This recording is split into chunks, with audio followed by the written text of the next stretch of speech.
this be An Actor's Life for Me? We present An Actor's Life for Me, starring John Gordon Sinclair, Gary Waldhorn and Caroline Quentin. Episode 1, A Stiff Audition.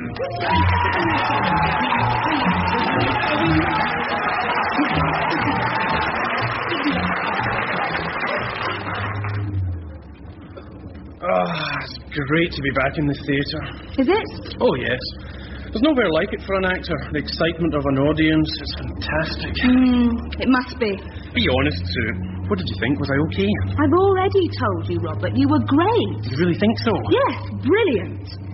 The way you pulled those pints at the theatre bar was incredible. I'm sure the whole audience is talking about it now. Sit next left. Yes. I don't think you realise how important tonight was, Sue. What do you mean, important? The critics were in. So? Did you notice how I served Michael Billington's round? You mean the way you did your Jimmy Cagney impersonation? Exactly. It was Humphrey Bogart, actually. Anyway, do you think Michael Billington liked it? Do you think he'll remember me? Oh, I should think so. Especially if he realises you overcharged him. What? By £1. I was watching. Oh, my God! Well, it wasn't deliberate, you know. Of course it wasn't. Anyway, I don't think you noticed. Oh, no, what a disaster. I'll never break into acting at this rate. Maybe I should try something else. How about crime? Pretty good at that. I mean it. I'm not getting anywhere, Sue. Of course you are. Don't be so silly. And what about Desmond? He thinks you're good. No, knowing Desmond's talent as an agent, that's not reassuring. Well, he's not bad. I once asked him if he knew Rosencrantz and Guildenstern were dead. And what did he say? Oh, are they? How did it happen? He thought they were a double act. Says he's seen them at Watford Palace. Oh, well. Go and see him anyway. You've got to keep badgering him. Robert, old boy, you must be psychic. I was going to ring you. What are you up to at the moment? I'm at the Richmond Theatre. Good for you. That's a new revival of St. Joan, isn't it? That's right. I'm the barman. I didn't know there was a barman in St. Joan. No. I'm behind the bar. I think we'd better get you acting again. I've got just the thing. It's a play at the, let's see. Ah, yes, here we are. The Gatehouse Theatre. Great. Thought you'd be pleased. It's the part of a thief. Should come naturally, then. What? Oh, nothing. Go on.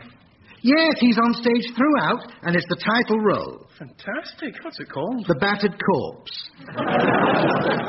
The Battered Corpse? Yes, it's this thief who's killed by a chap whose house he's broken into. Oh, I see. And when exactly does this thief get battered? Just before the curtain rises. You mean I'm playing a stiff? Not exactly. You'll have to audition for it. Audition for a corpse? It's a big part. He's on stage for over 3 hours. 3 hours? You could make quite an impact in the role. It could lead to bigger things, old boy. Oh, yeah, Yorick. A stupid Desmond. I mean, how can I possibly audition for a role like that? Just lie down and look battered, I suppose. Should be quite easy for you. What do you normally do at auditions? Well, either a bit from Hamlet or the mad scene from Ghosts, a bit from Amadeus, or some singing and dancing. What's Amadeus? Well, the play about Mozart. Well, do that then. He's dead. That's not the point. Well, do what you can then, but get along there this afternoon. The director's a lady called Rachel Pinker. You never know, if she really likes you, she may let you do a little groan at the beginning. Oh, great character work. Well, I'll start practicing. Audition's at 2:30, old chap. You here for an audition? Yes, the title role in the forthcoming production. The stiff. Yes, I'm up for that as well, you know. Looks like we're the only two. Yes. Ever played a stiff before? No, never. I have. See Bergerac the other week? One about the vice ring? I don't think so. The one where the supergrass was thrown out of the 9th floor window. No, was that you? No, I was the bloke he landed on. It was a good part, though. Sounds terrific. You know, I got 3 days in Jersey for it. Which hospital? You been in the biz long? Well, no, not long. 9 months. How long have you been in it? 21 years this March. Oh, not just tin pot jobs like this one either. Oh, no, I've been in some big productions. I worked with Spielberg, you know. Wow, did you? Yeah, on Indiana Jones. Oh, what did he say to you? I can see you breathing.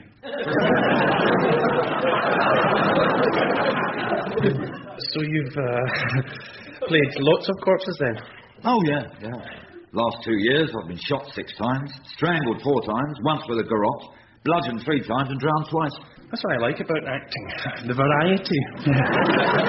Yeah, you're telling me. Oh, and once I was attacked with a bread knife. What was that in? No, that was the missus. She thinks I ought to be doing a decent job.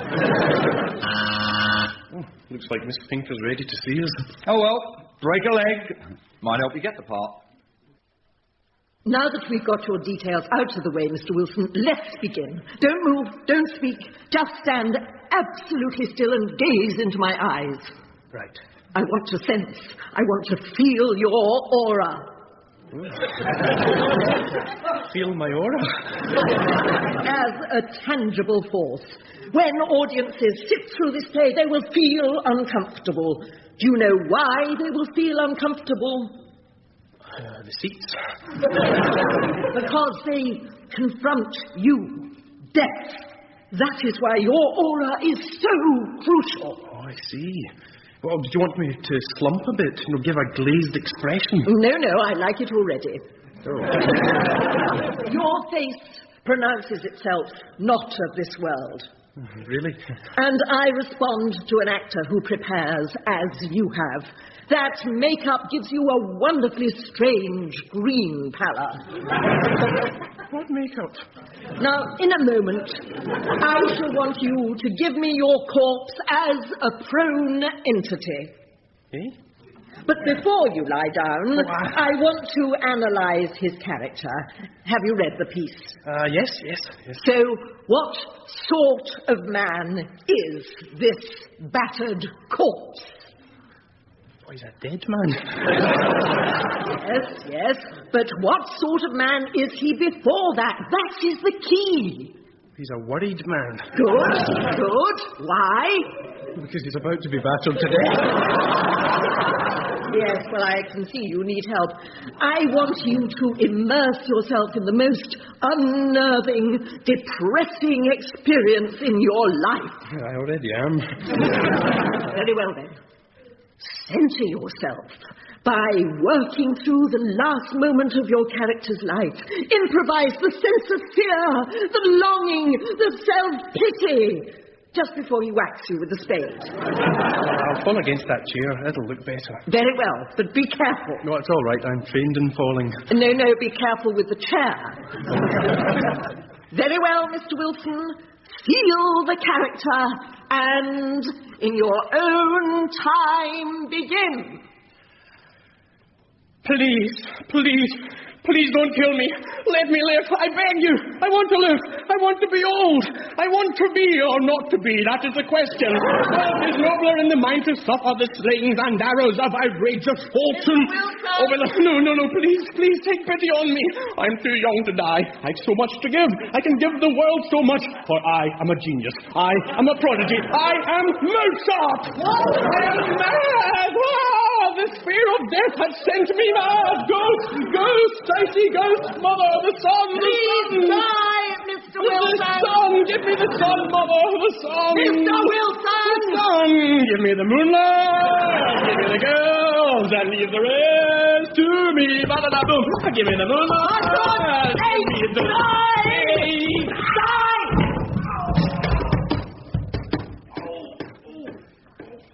At last. And hold it. Good. Most convincing. I like the pain on your face.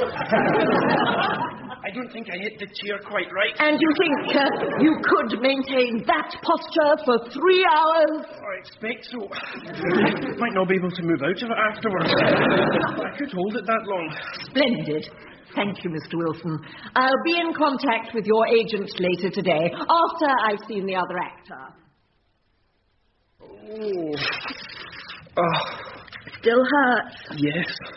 You bruised your ankle, that's all. I'll rub some more Savlon on it. Oh, thanks. God, I expect that'll be Desmond. 4850513, hello? Robert, old boy, good news. They've cancelled the production. What? No, you've got the part. Well done. Oh, thanks. So I've got the part. I'll buy another tube of Savlon then. Well done, Robert. Apparently they had quite an argument at the theatre about it. About what? Well, the writer wanted a wax-like model for the corpse. He said they could make it look really ghastly, but the director preferred you. Oh. You see, since the corpse is positioned prominently at the front and it's such a long play... She wanted someone realistic and convincing. She wanted someone who wouldn't melt and drip onto the footlights. Oh, terrific. I hope that's not the only reason. No, of course not. Thank goodness for that. Also, you were cheaper. Cheaper? Well, those particular mannequins are very expensive to hire. Apparently their bodies are sculpted. Well, mine's just slung together, I suppose. Now, old boy, got you up to £73.50. But that's starvation wages, Desmond. I can't live on that. Good job you're playing a corpse then, Robert.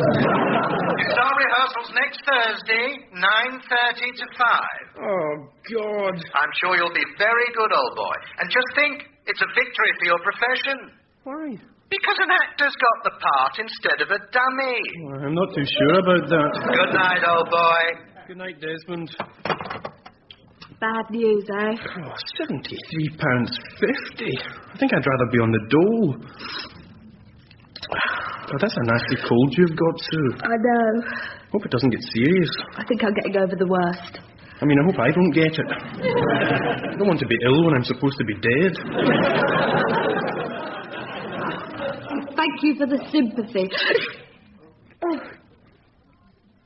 Oh, God in heaven! Klaus, what have you done? His bloody face cries anguish to my soul. Ludmilla, my love, I know not what I did. His name is Istvan Petrovich, a worker on our land, who stood before me here, a common thief, no more, yet with a look which said, "All this is mine." Oh, woe is me! Thus the black bat of hate did wing its way into my heart, and with its putrid excrement did sour my sweeter self. Hush, my darling, hush.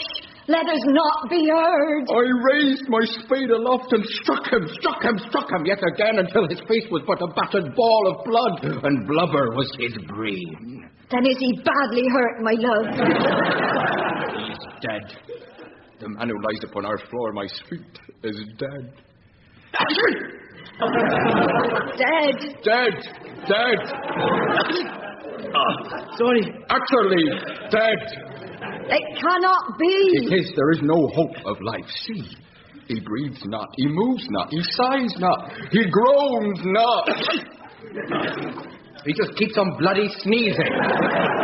I'm sorry, loves. I'm sorry, Rachel. I just can't go on. No, neither can I. I mean, he's turning the rehearsal into a shambles. All right. I'm afraid I can't help it. I think we'd better break for lunch. Thank you, love. Yes, thanks. Back to everybody. I'm very sorry, Rachel. I really am. That was a disaster, Robert.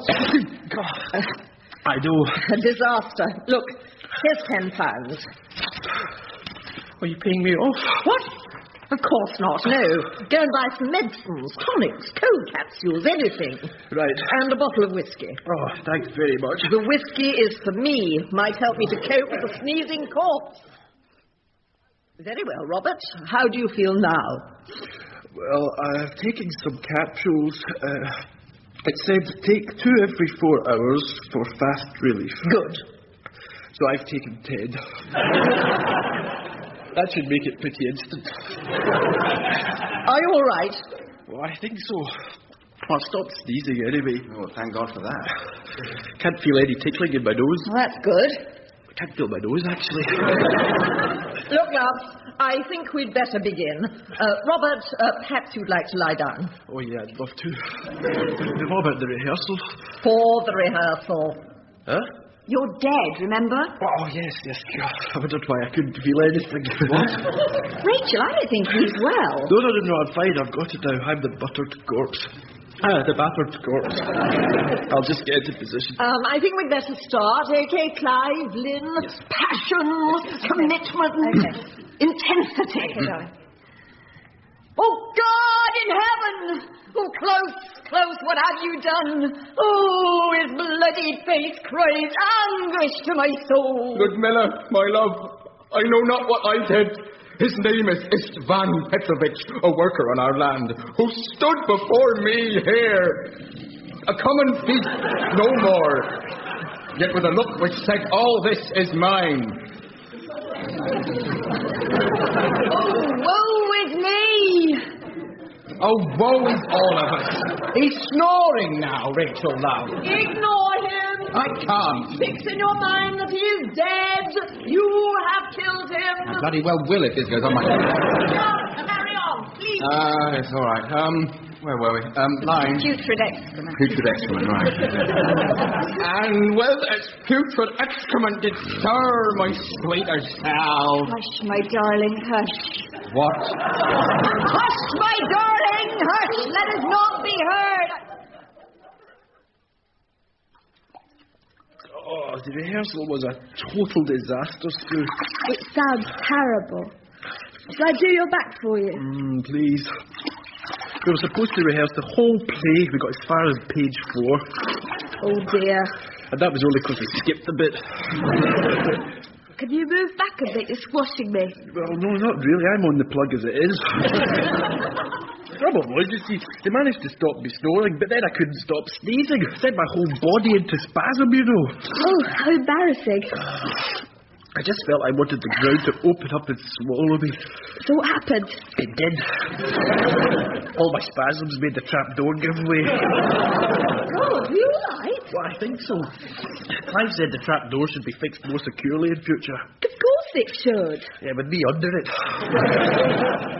Oh, guess where I'm going next Thursday? Opening night, you mean? Yes, guess where I'm going? To the theatre? No. Before that. The toilet? No, silly. The mortuary. Oh, the mortuary, of course. The most natural place in the world. Why didn't I think of that? I'm going to look at some dead bodies. Whatever turns you on, Robert. You know what I mean? It's research. Oh, you're not serious. Yes. Well, you're daft, then.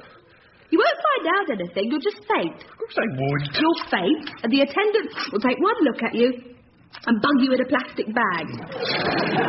Don't be ridiculous. Of course I won't faint. Now, this one threw herself out of a 5th floor window. Skewered herself on some railings she did. Just look at that then. Oh, yeah. Yeah, not very pretty. They haven't been able to identify her yet, so I calls her Donna. Short for Donna Kebab. You get it, eh?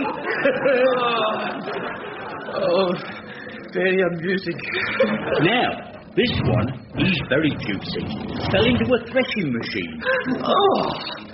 Threshing cereals he was, so I say he's a bit of a cereal himself now. In several parts. Eh? Did you get it? Oh, hey, hello. Hello. Oh, my God. Out like a light. Oh, that's the trouble with visitors. Just like some of the residents. No stomach. Better make him comfy.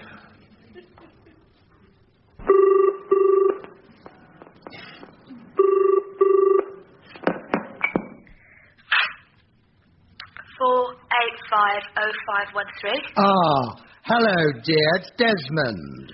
Oh, hello, Desmond. I wonder if I could speak to Robert. I'm afraid not, no.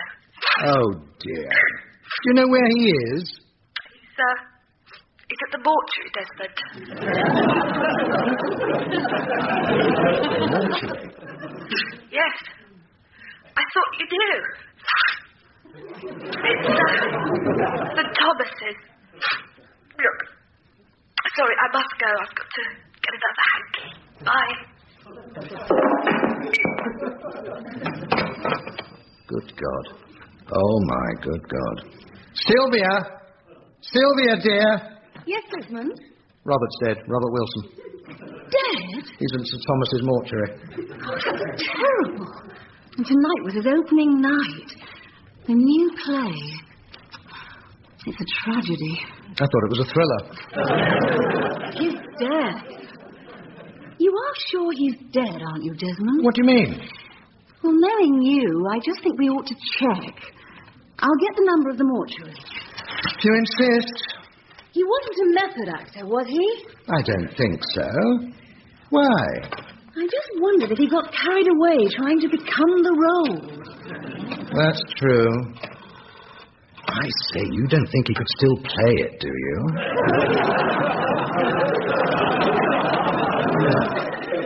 No, it's out of the question. It's ringing, Desmond. Hello, mortuary. Good morning. I'm ringing up about an actor, a Mr. Robert Wilson. I'm his agent, Robert you see. Wilson? Yes, he's here, all right. Oh. Yeah, got him on the slab right next to me. How cold he is? Oh. No stomach, you see. No stomach at all. Good God. You want me to bring him round? No. Good gracious me. Leave him there. Goodbye. Is he? Afraid so. Sounds very unpleasant. I think we'd better warn the theatre. We'll never see Robert again. It's only 10 miles to the theatre. We'll be there in plenty of time. I still don't know why you had to put your costume on at home. Because there's hardly any room at the Keys house. Besides, I thought you'd like to see it. It's revolting. Nothing disgusting. Makes you feel quite sick. Do you like the way I've got this false skin dropping off? No. And I don't like that lump on the back of your head either. It's far too realistic. Well, it shouldn't be. It's where I fainted in the mortuary. I did warn you. Oh, by the way, Desmond rang whilst you were there. Yeah, the attendant said he'd rang. You know what he wants. Must be urgent if he rang there. Yeah. Look, we've got time. Why don't we pop round to his office now? It's not far out of the way. You sure? Yeah. Besides, we can show him the costume. He'll like that. Perhaps he's not in. Oh, he must be. I can see a bit of light through the glass. Hang on. I'm coming. Good. Shall I do a ghostly wail as he opens the door? Don't be stupid, Robert. Hello, Desmond.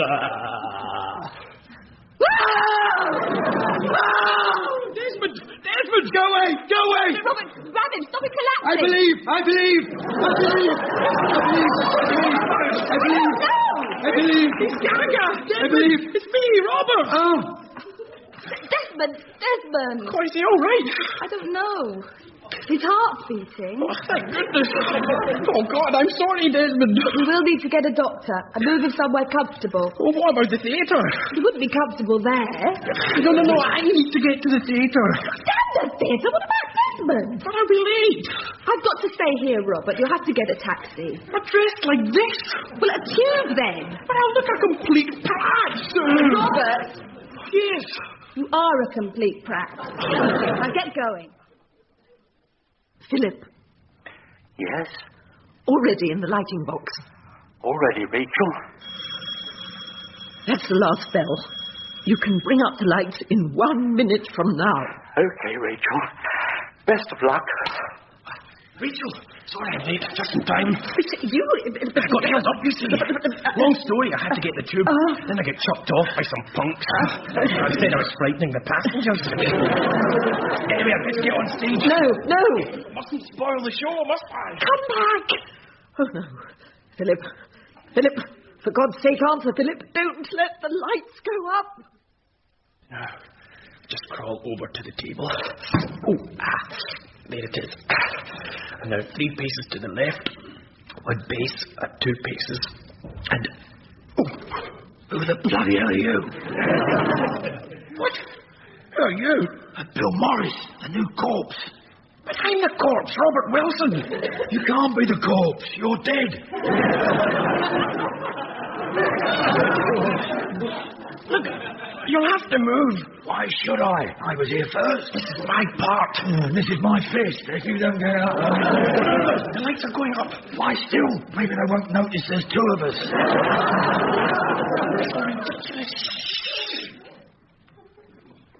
Oh, God in heaven! Klaus, what have you done? His bloody face cries anguish to my soul. And so does the other chap.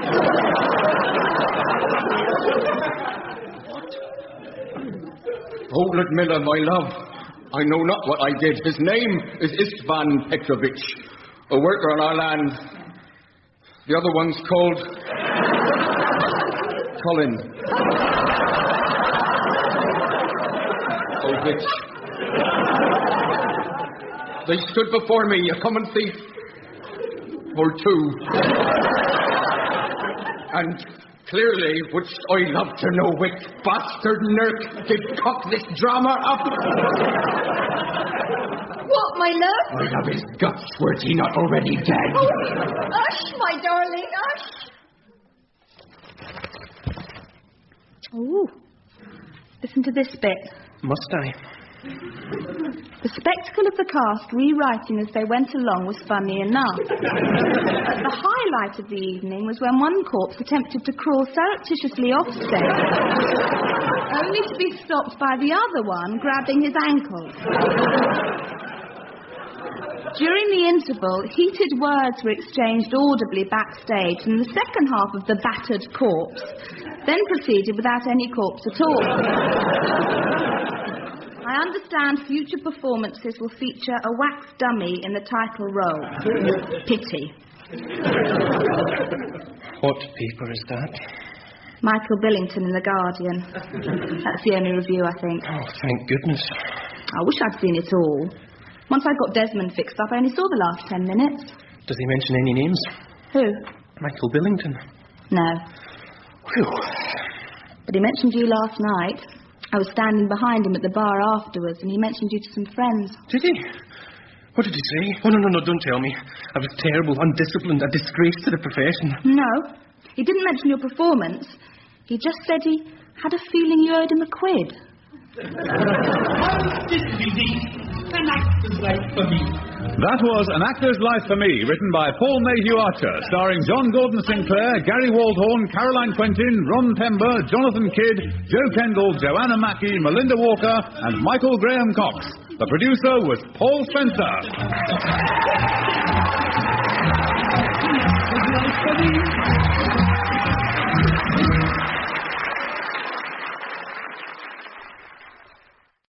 How did we be?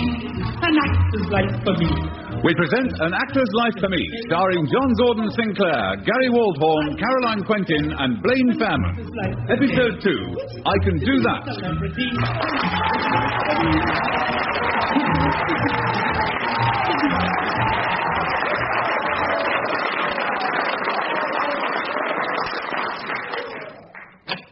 Robert, old boy. This is a pleasant surprise. Good to see you. Hello, Desmond. Take a seat, old chap. Thanks. I hope you're not busy. An agent is always free for his clients, Robert. What can I do for you? Well, I'm just a bit concerned about my acting. Really? Why? I'm not doing any. I haven't had a job in 4 months, not since October. Really? Well, you mustn't let it get you down. All actors spend time resting, you know. It's more like hibernating in my case. Now. Look on the bright side. At least you've had some jobs. You've had some good ones, too. You've even played the West End. I played Father Christmas at Liberty's. Well, it looks good on your CV. What's more, I'm still getting you auditions. That's very important. I mean, what about the thing I sent you for last week? Oh, yes, that. Well, I'd rather forget about that, Desmond. Really? Why? Well, it was rather embarrassing, that's all. Embarrassing? Nothing's embarrassing for an actor. Except for porn, of course. Wasn't porn, was it? Well, my goodness. Why didn't you tell me, old boy? That's hilarious. What's hilarious? You, in a porno movie. I didn't get the part. I'm not surprised. Remind me, what was it called? Snow White and the Seven Dwarfs. What? But you're not a dwarf. I know. The part on offer was Snow White. It was a gay porno movie. Good Lord. Anyhow, I'm pretty desperate, Desmond. I wondered if you'd got anything else. Yes.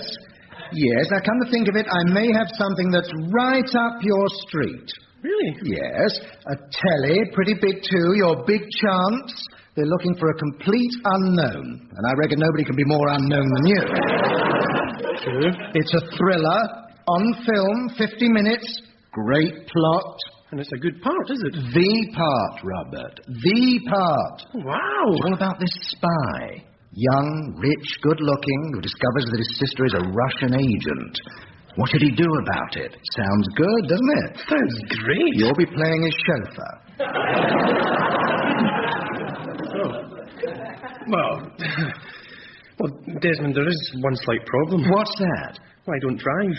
Not to worry, they can do anything with back projection. You probably won't need to. What do you mean, probably? Now, listen, the director's an old mate of mine, so if you want the part, I reckon it's all yours. Money in the bank.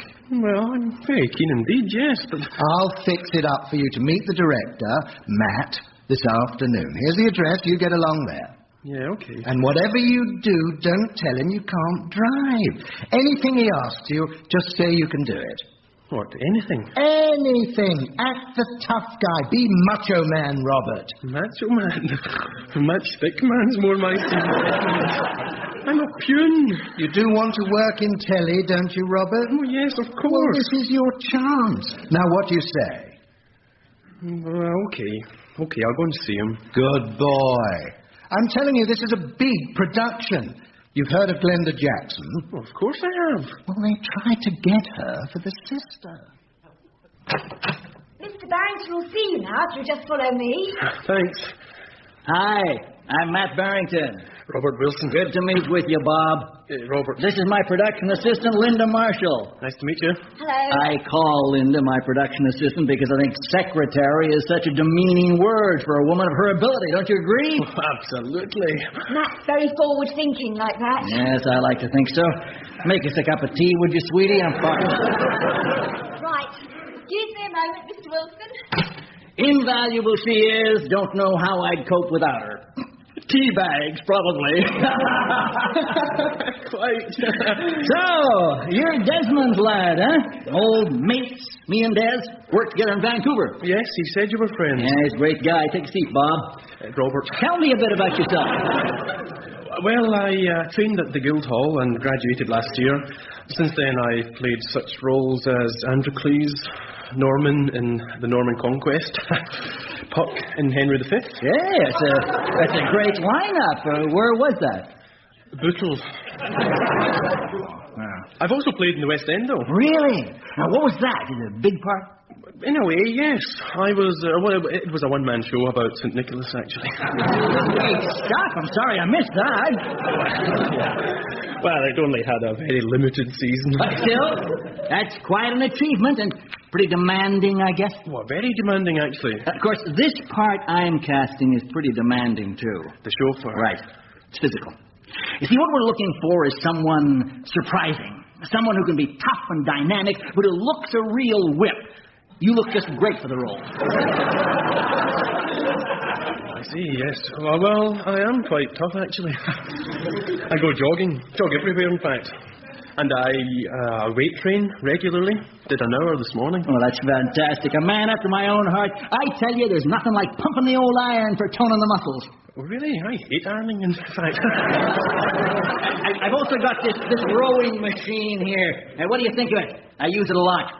Oh, on the Serpentine, I suppose. Well, it's not far. Serpentine? I use it right here in the office.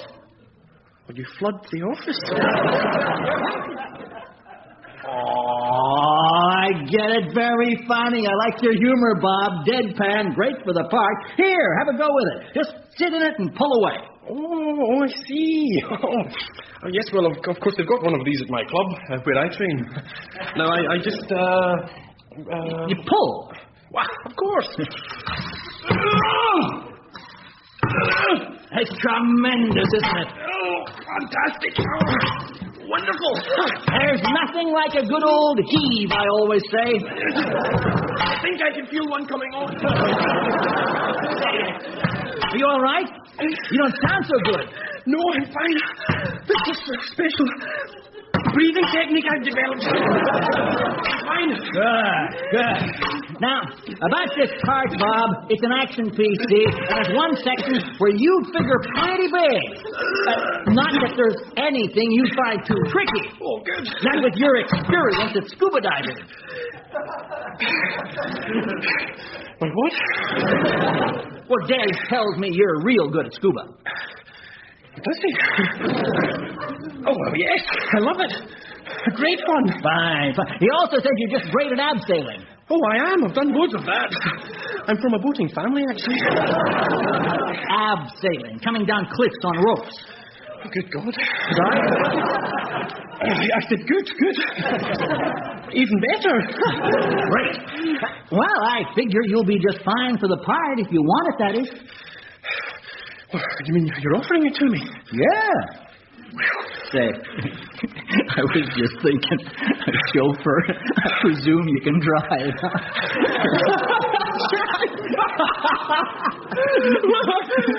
course I can drive. I drove here this afternoon. Drive everywhere. Well, when I'm not jogging, that is. Of course. By the way, who's playing the agent? Oh, he's a guy called Steve Parks. Now, he's great. Is he? Oh, yeah, he can do everything. Ski, scuba, climb, dive, horse ride, the lot. He's fantastic. Oh, great. He's modern, too. He's just played a prince in an underground movie. Avant-garde version of a classic. Now, I haven't seen it, but it sure sounds exciting. What's it called? Snow White and the Seven Dwarfs.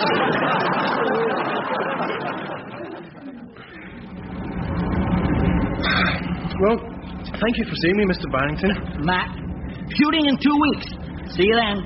Cheerio. I'll be off as well if you don't mind, Matt. Not at all, sweetie. I'm about to leave myself. Bye. Bye.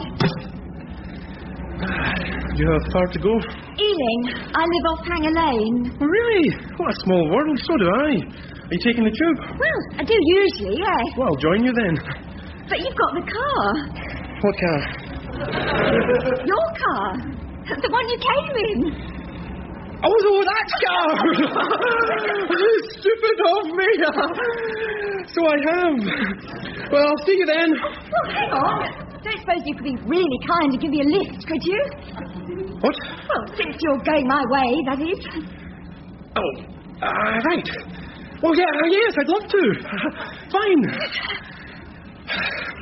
Oh, my God! What is it? It's been stolen! I left it over there and someone nicked it. Would you believe it? That's terrible. I know. And I can't give you a lift. I'm so sorry. Oh, dear, oh, dear. Oh, damn. What will you do? Oh, don't worry about me. I'll sort something out. You get on off home. Well, look, hang on. There's Matt. Oh, he'll know what to do. Oh, no, please. Matt! Hi, what's up? Oh, nothing. Someone's stolen Bob's car. What?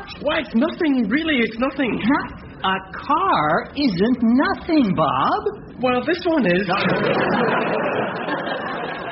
This is a matter for the police. The police? Right. Well, I'll see them tomorrow. Now, it's no time like the present. We'll go now.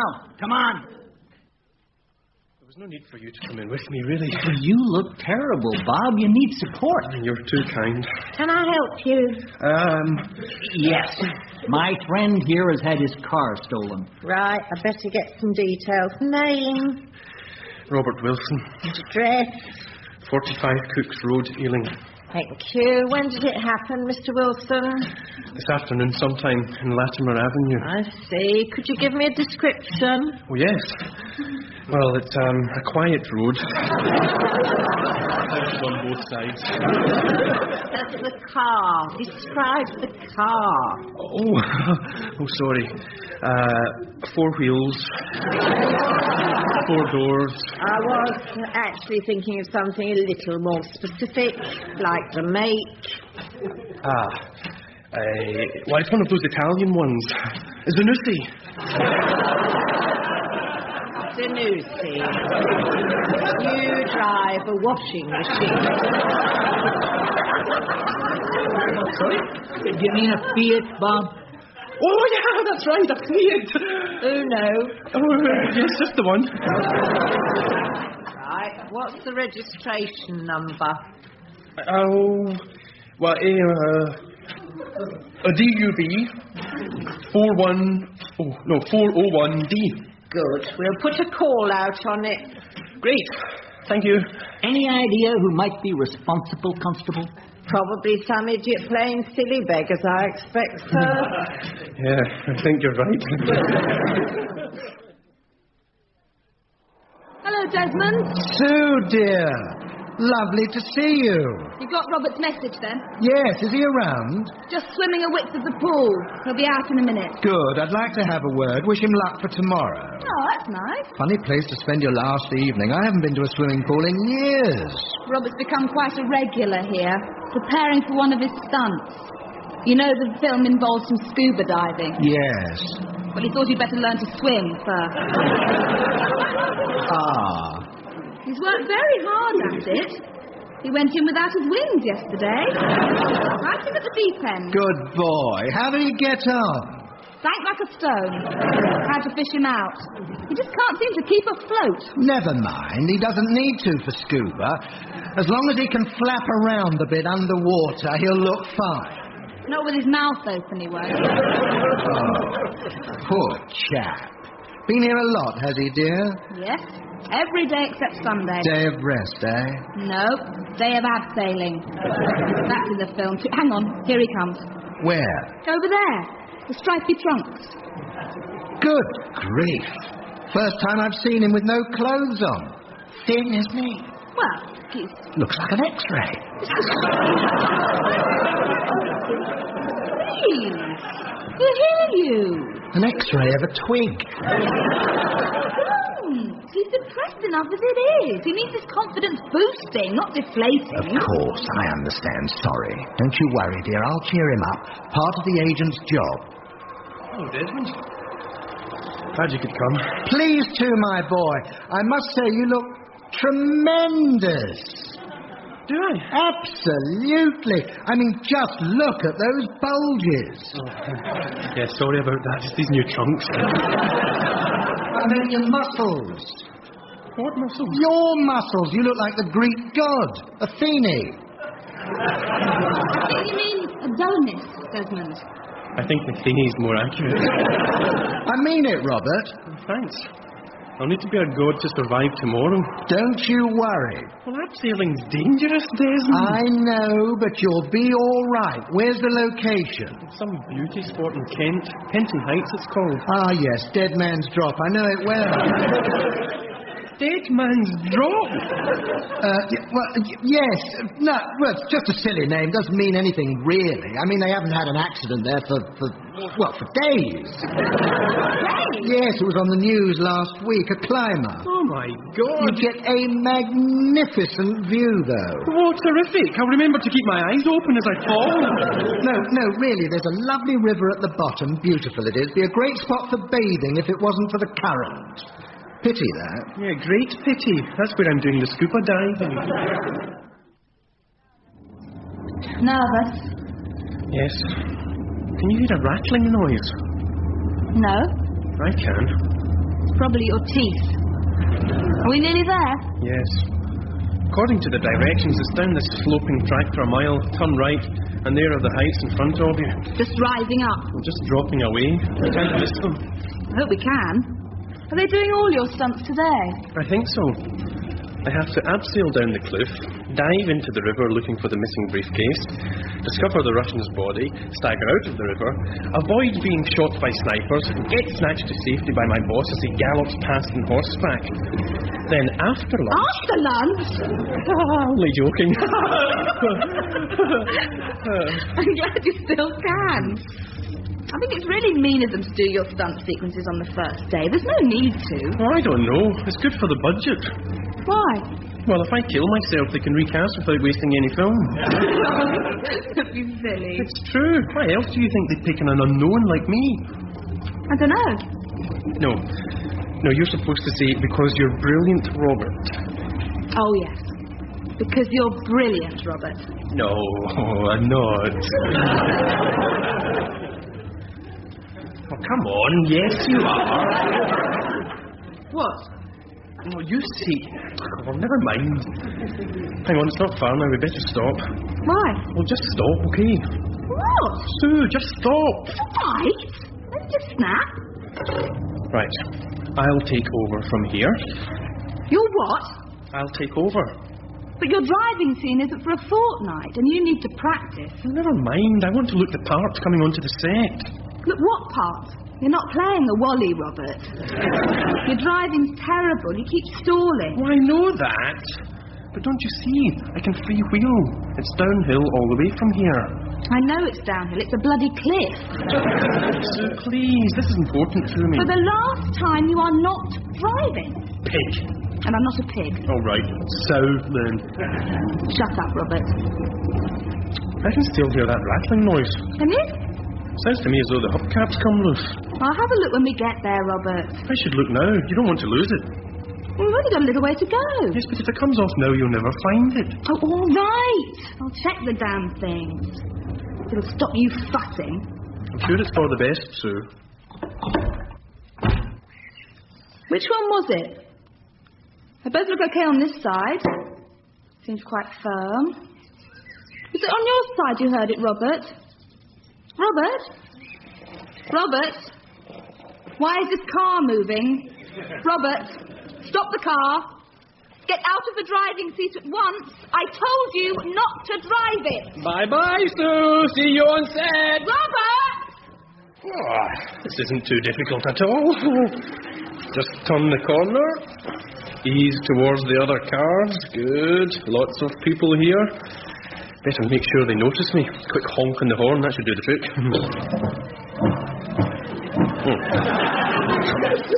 Damn, this must be the horn. No, that's the lights. Never mind, forget it. Just better indicate right. That's the horn.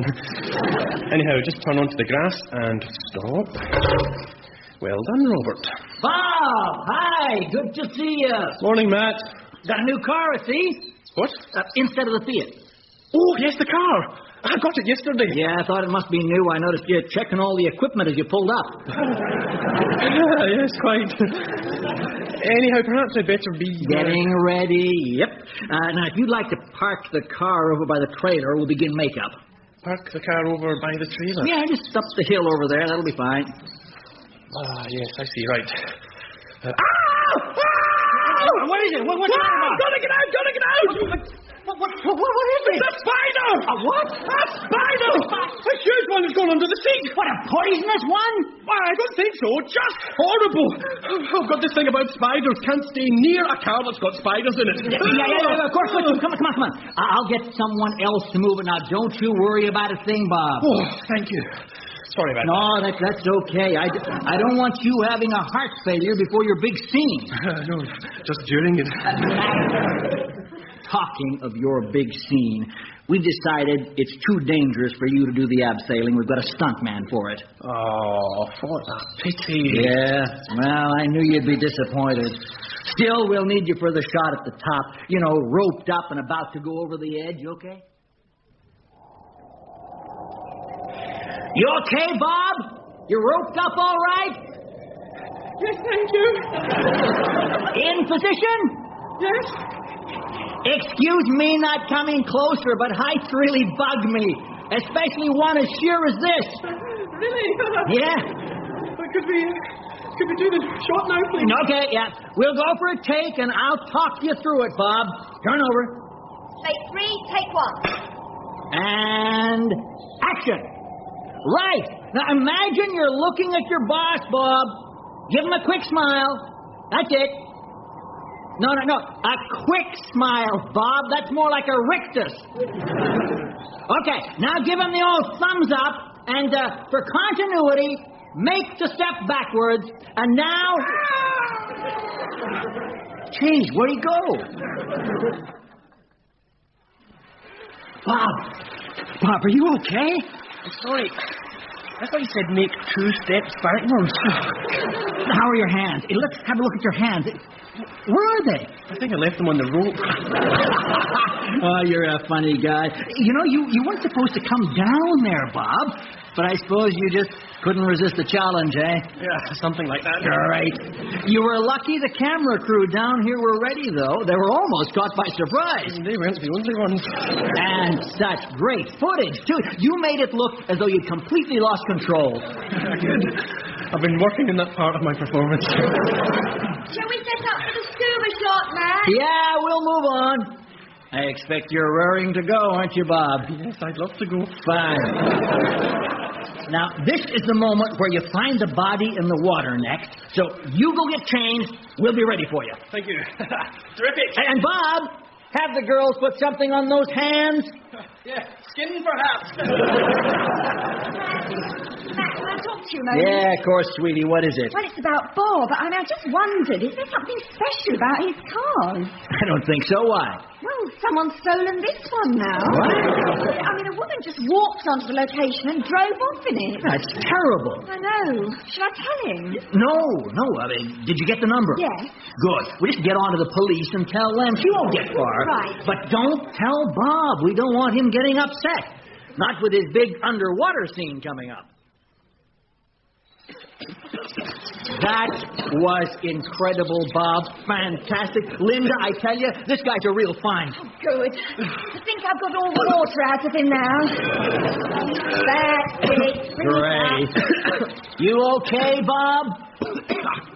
I think so. What a performance. I mean, most actors would have just shown the terror in their eyes, but not you.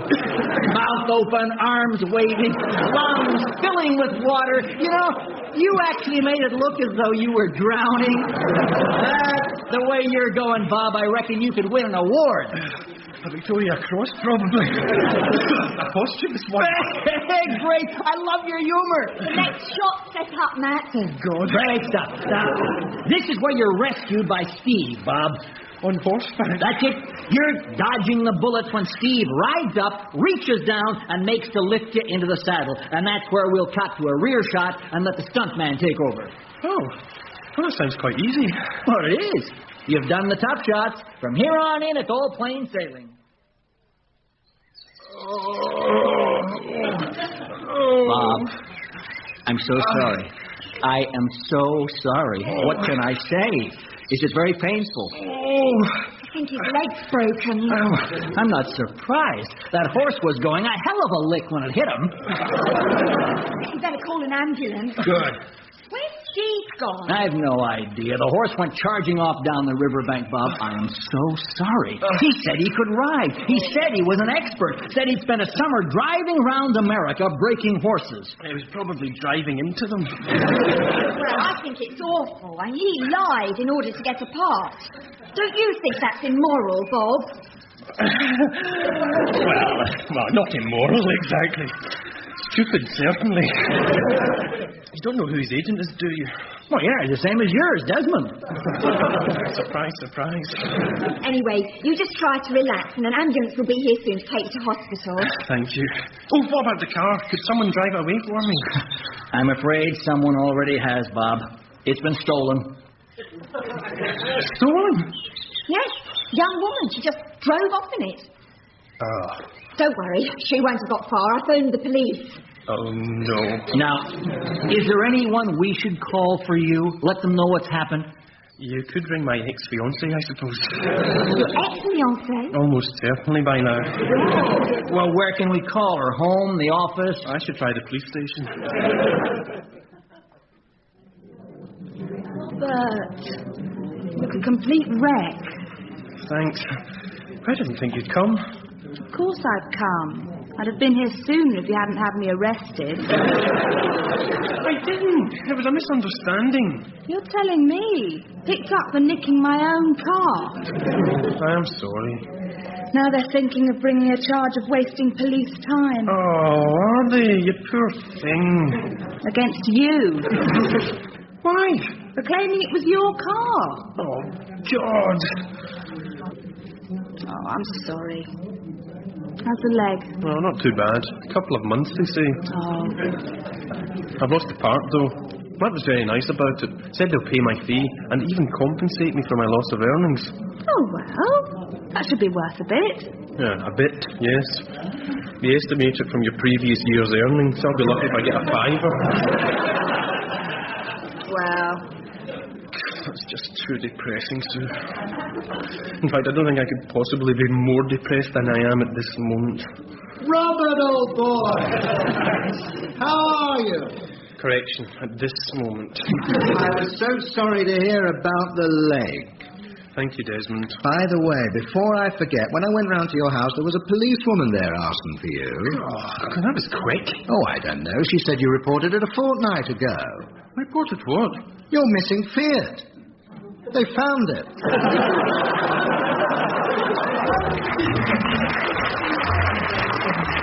That was An Actor's Life for Me, written by Paul Mayhew-Archer, starring John Gordon Sinclair, Gary Waldhorn, Caroline Quentin, Blaine Fairman, Joe Kendall, and Joanna Mackey. The producer was Paul Spencer.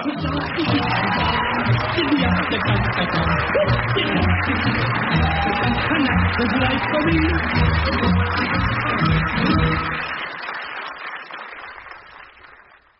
Hi, diddly-dee, An Actor's Life for Me.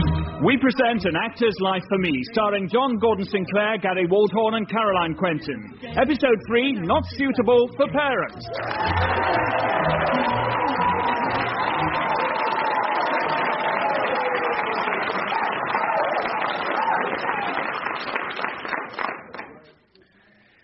Right, I think that's enough makeup on. Just a little powder on the cheeks should do the trick. There we are. Robert, Good Lord, sorry. Didn't mean to burst in when you've no trousers on. Oh, I'm just powdering my cheeks, Desmond. Come on in. Well, I'm always free for my agent. if I'm not intruding, old boy, just wanted to wish you luck for the performance. Thanks. How's things? Well, painful. Painful? Well, you try wearing a rubber jockstrap under these lights. Rubber rubs, you know. Ah. But at least it's a leading role, Robert. Gives you a chance to shine. That's why I have to keep powdering my cheeks. Never mind. You'll get noticed by producers. Mark my words. Once the word gets out about your performance, people will be knocking at your door. Yeah, the Vice Squad, probably. Honestly, Desmond, this whole thing's so embarrassing. It's experience, Robert. All right, I grant you there are far better plays than Strap Up Your Jocks. There are far better parts than a transvestite rugby player. But it's better than nothing. Yes, you're right, I suppose. And it does pull in the crowds, old boy. Yes. All right, I know they only come to see the topless girls, but, well, that's what sells theatre tickets these days. Nude women lathering themselves in showers. It's not my cup of tea, obviously, but then I've only come to see it because I'm your agent. 6 times now, isn't it, Desmond? Well, that's because I like to see your performance mature, old chap. Grow in subtlety and depth. Are my falsies all right?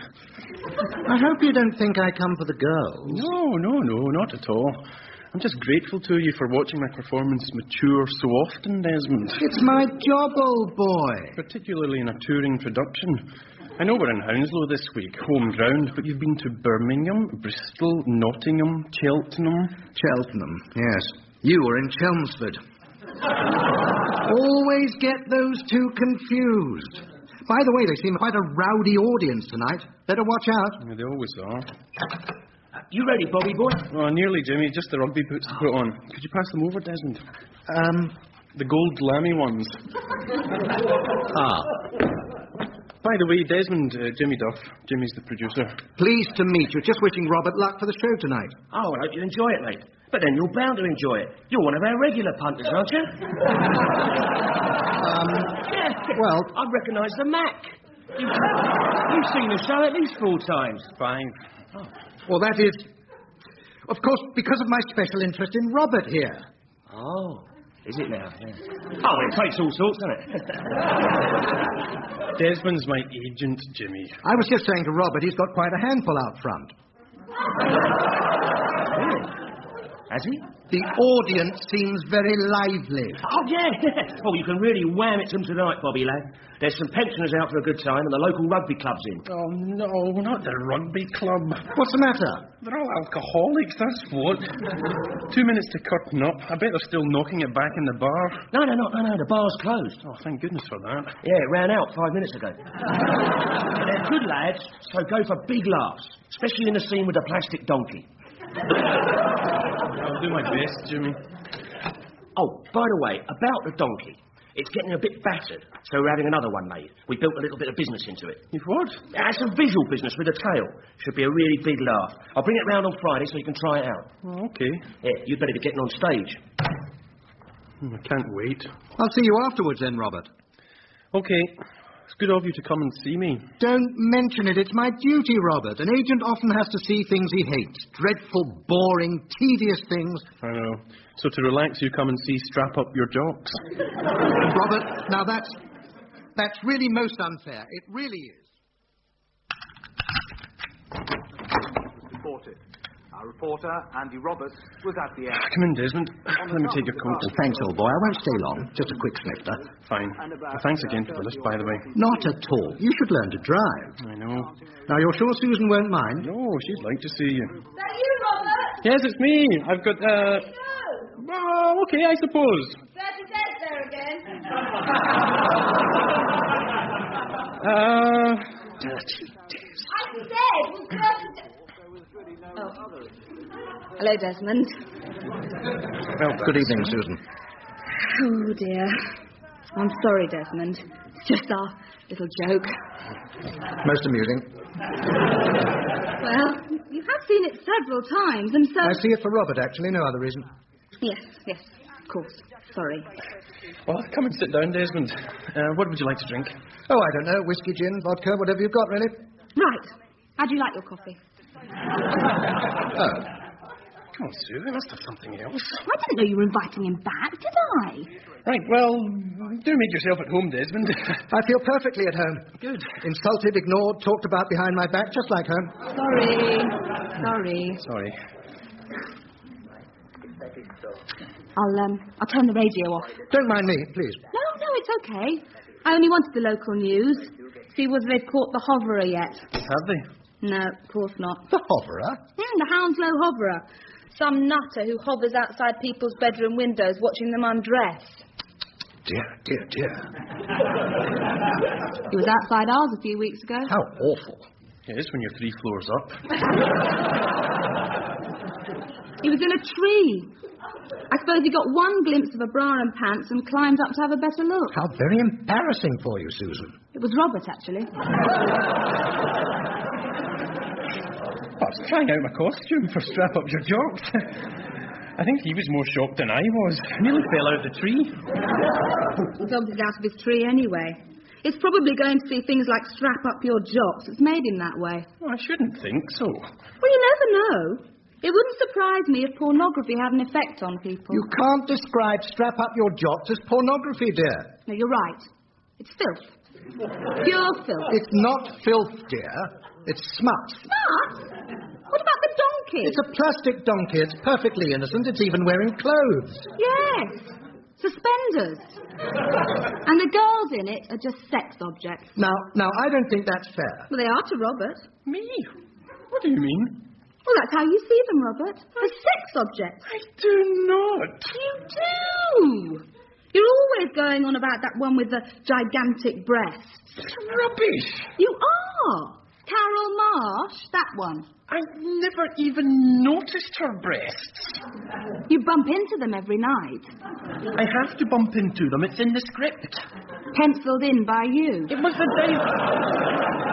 director's idea. Look, I think I'd better be going. Well, you've only just got here. All the same, I think I had. Marjorie will be wondering where I've got to. Oh, I'll see you out then. No, don't worry. I'll see myself out. Good night, though. Good night. Thanks for the lift. Well, don't apologise, will you? I beg your pardon? The way you treated him. Dirty Des. Accusing him of putting me in pornography. He has. Desmond is my agent. He's a very influential man. He's a prat, Robert.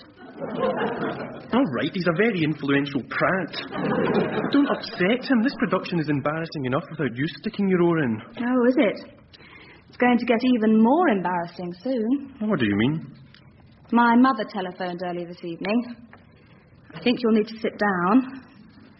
I've got some rather bad news. I did not believe it. Not your parents. They cannot want to come and see. Strap up your jocks. Now pull yourself together, Robert. I just do not believe it. And stop banging your head against the wall. I'm numbing my brain. You're also cracking the plaster.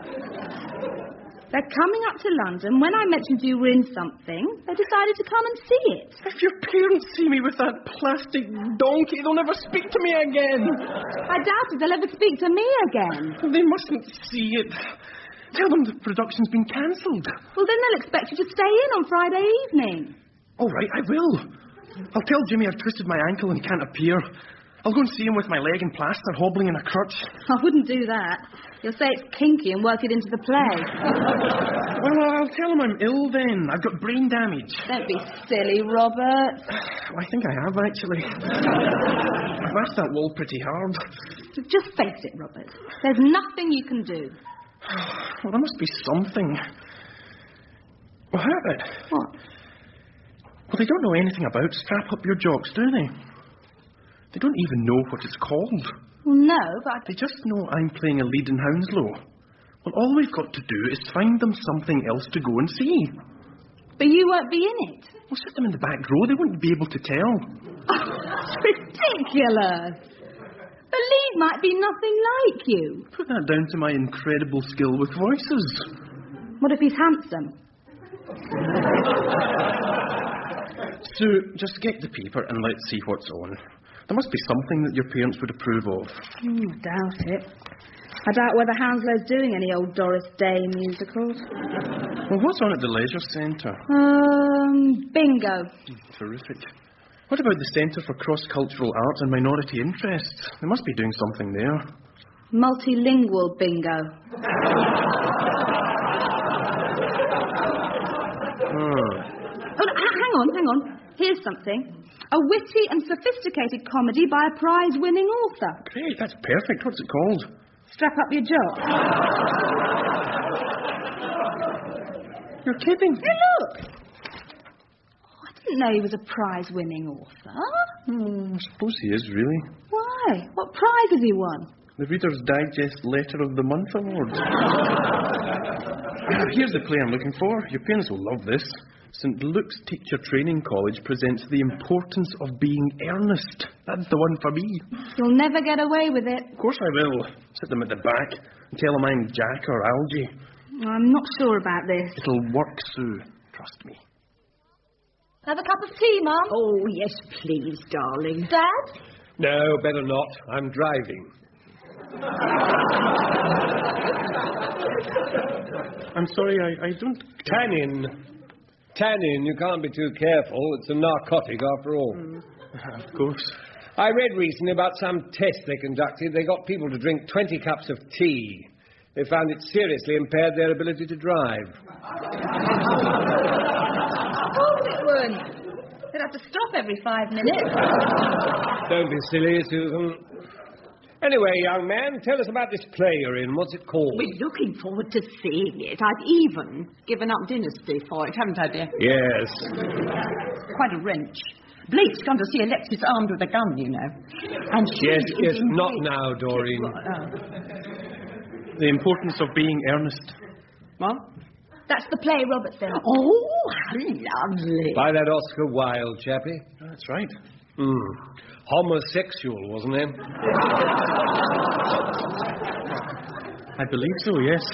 I'm not sure that I like the sound of this, Doreen. No, it's perfectly all right, dear. I've seen it. Have you, Mum? In Eastbourne. That nice man from Coronation Street was in it. You know, the one who told his daughter that she was not to marry. Yes. Thank you, Doreen, yes. And you're playing the lead, I understand, Robert. Yes. Now, who is that now? I can't remember. Algy. Jack. Jack. Algy. I never can work it out. It's very complicated. Oh, I know. All I can remember when I saw it is that Ken Barlow tells someone... Ken Barlow? Well, the actor playing the part, you know. Oh, yes, of course. Anyway, he tells someone that he was found with a handbag in the gents at Victoria Station. I definitely don't like the sound of this story. It's a classic comedy. You'll enjoy it, honestly. Yes, well, if you say so. I don't know why they can't revive some of those old Doris Day musicals. Much more entertaining. Now, who else is in it, Robert? Anyone we know? It's unlikely to have any stars, Doreen, if Robert's playing the lead. No, I suppose not. And what sort of production is it? Is it one of those modern things? Or on a proper stage with a curtain? More cake, anyone? Oh, no, thank you, dear. I think it's best if you let it all come as a big surprise. I can't do with these modern productions. Half the time, the actors seem to be making it up as they go along. Yeah. Do you do much improvising, Robert? Oh, I am at the moment, yes. And most of the plays are disgusting, aren't they, Doreen? Yeah, not at all nice. Oh, what was that one we went to see, Frank? Pyjama Tops. Yes, that was it, Pyjama Tops. You didn't? Yes. Well, not on purpose, of course. Doreen got it mixed up with the pyjama game. Yeah. I thought it was a bit odd. As soon as it started, there was a big tank of water on the stage, and all these girls came on and dived into it, showing all their bits and bobs. Well, I turned to Frank and I said, I don't remember this from the Doris Day version. It was appalling. Quite appalling. Yeah. Well, we left after 20 minutes. I had to keep telling your mother not to look. She's not used to it, you know. But I am. Been in the army, you understand. The army had nude women in tanks of water, did it? Don't be silly, Susan. You know what I mean. You were in the army, were you? National service, stationed out east. Certainly saw some sights out there. Well, in Norfolk. Singapore. Shocking sights. You don't expect that sort of thing in Bognor, do you? No. And guess who was in it, Sue? That girl from Brookside. you know, the one whose uncle said that she can't live in the house. Yes. Thank you, Doreen. Sorry. Not now. Sorry. Actually, I feel sorry for the actors in those awful things.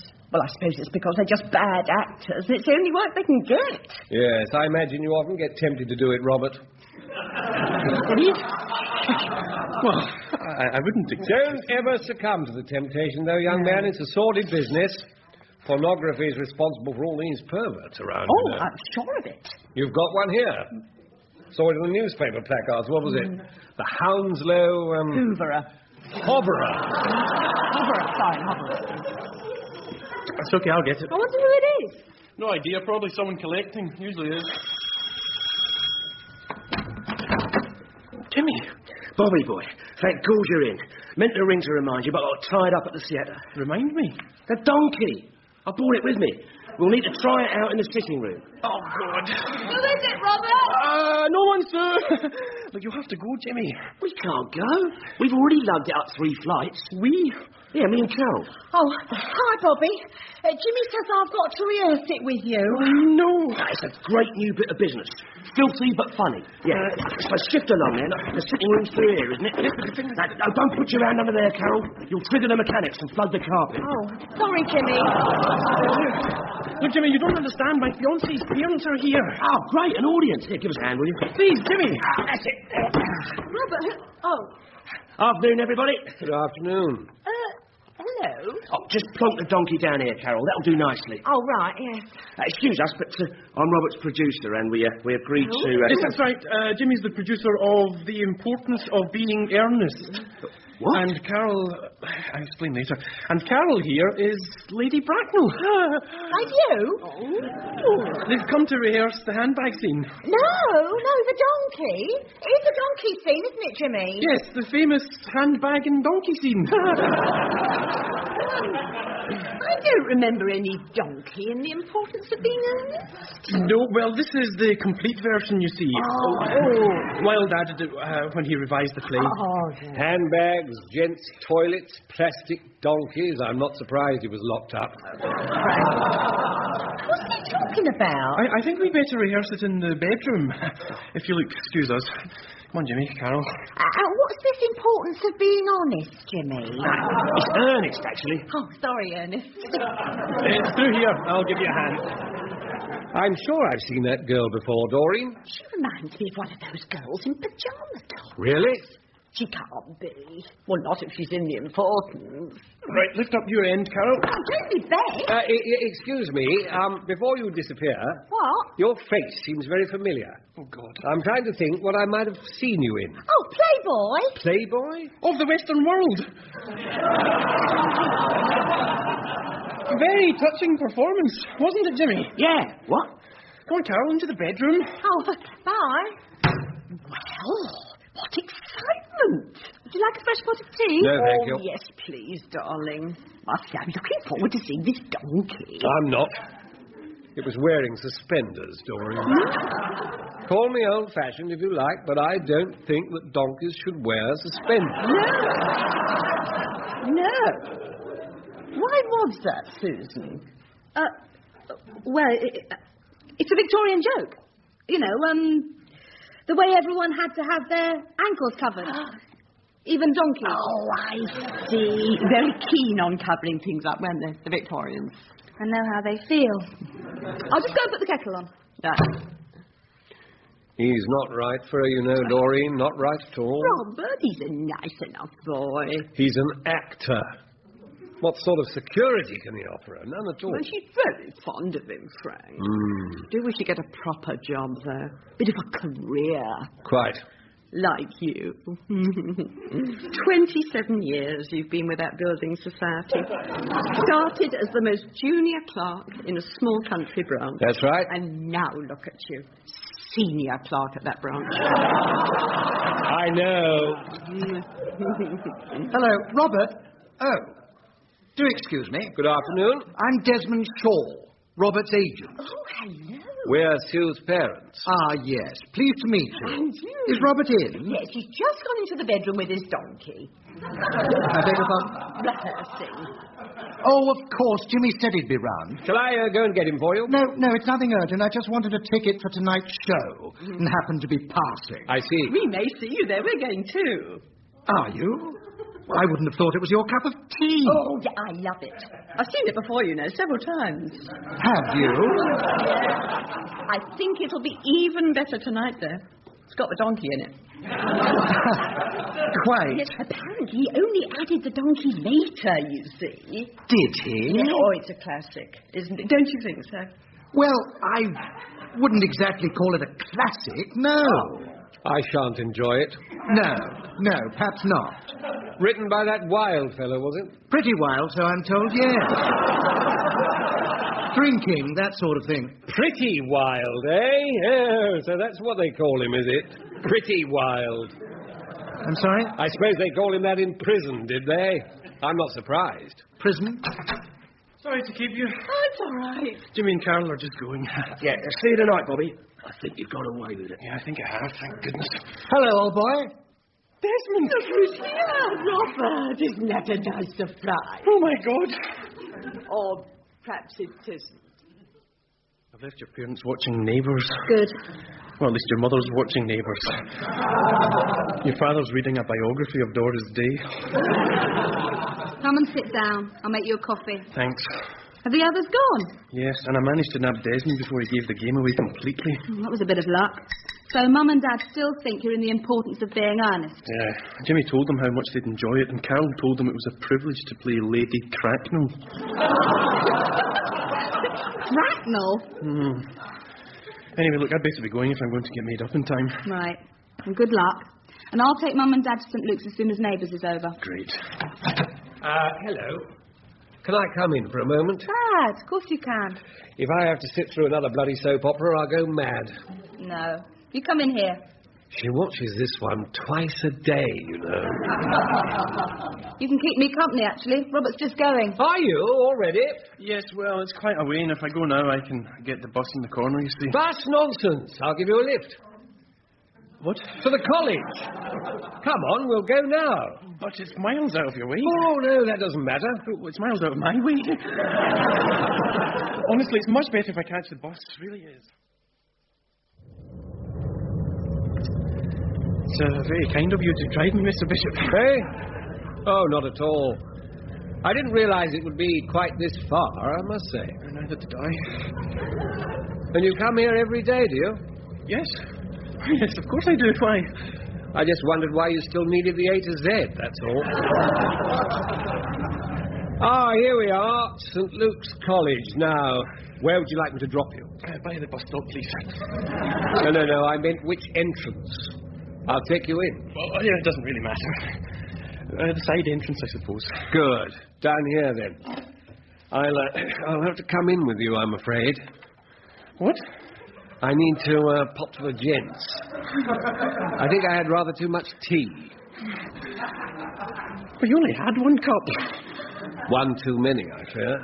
Now, where is the gents, Robert? The gents. Well, through that door, is it? Yes, that's right. And the last door on the left. Good. I'll see you later, then. Yeah, okay. Enjoy the play. Mm-hmm.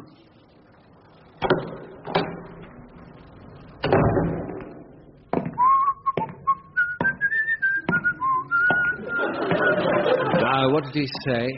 Last door on the left, wasn't it? I wish they'd label things in these buildings. Make life much easier.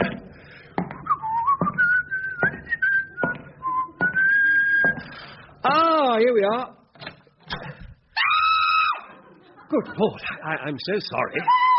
I didn't realise it was a changing room. I thought it was a gents.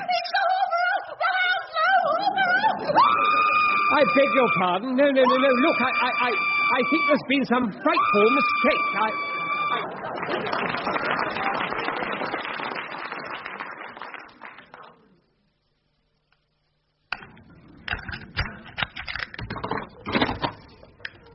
Hello, I'm back. Hello, Sue. There you are. Oh, what an evening. I made it to the theatre with 6 minutes to spare. 6 minutes! And all because of your stupid father.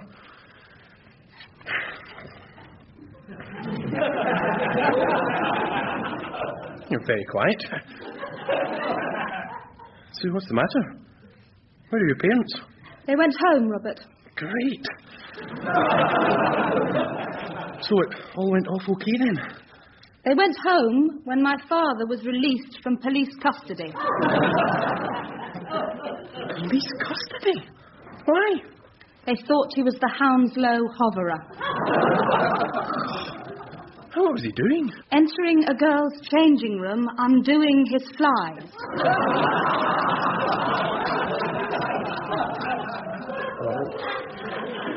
Oh, he was looking for the gents. He was held for 2 hours, interrogated, strip-searched, and examined by a psychiatrist who declared him to be seriously unstable. Good God. They didn't let him go until we got there. Oh, dear, I'm sorry. I really am. Did you tell him about Strap Up Your Jocks? Of course I did. I had to. Dad wanted to know where you'd gone to. Damn it. It would have worked apart from that, you know. No, it wouldn't. It would. They'd easily have believed I was playing Jack or Algie. They would not. Why? Because St. Luke's College is for women. Oh. The entire cast was women. Now, I know we were sitting at the back and my mother's getting on a bit, but even she couldn't be fooled into thinking you'd developed a high-pitched voice and a 54-inch bust. No. My parents never want to see you again, Robert. I see. And frankly, neither do I. Oh.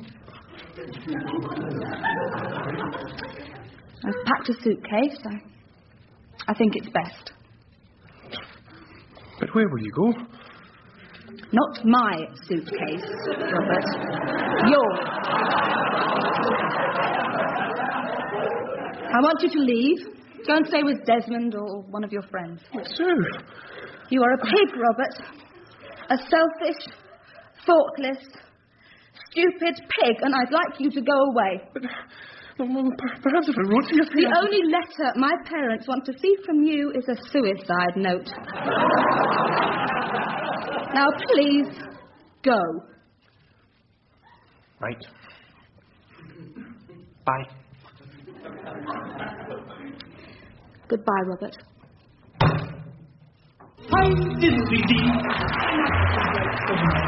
That was An Actor's Life for Me, written by Paul Mayhew-Archer, starring John Gordon Sinclair, Gary Waldhorn, Caroline Quentin, David Ryle, Marcia Warren, Sally Grace and Paul B. Davis. The producer was Paul Spencer.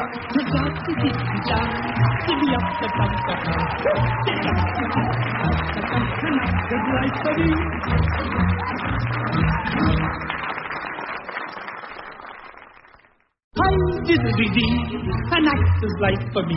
We present An Actor's Life for Me, starring John Gordon Sinclair, Gary Waldhorn and Caroline Quentin. Episode 4, Separate Troubles.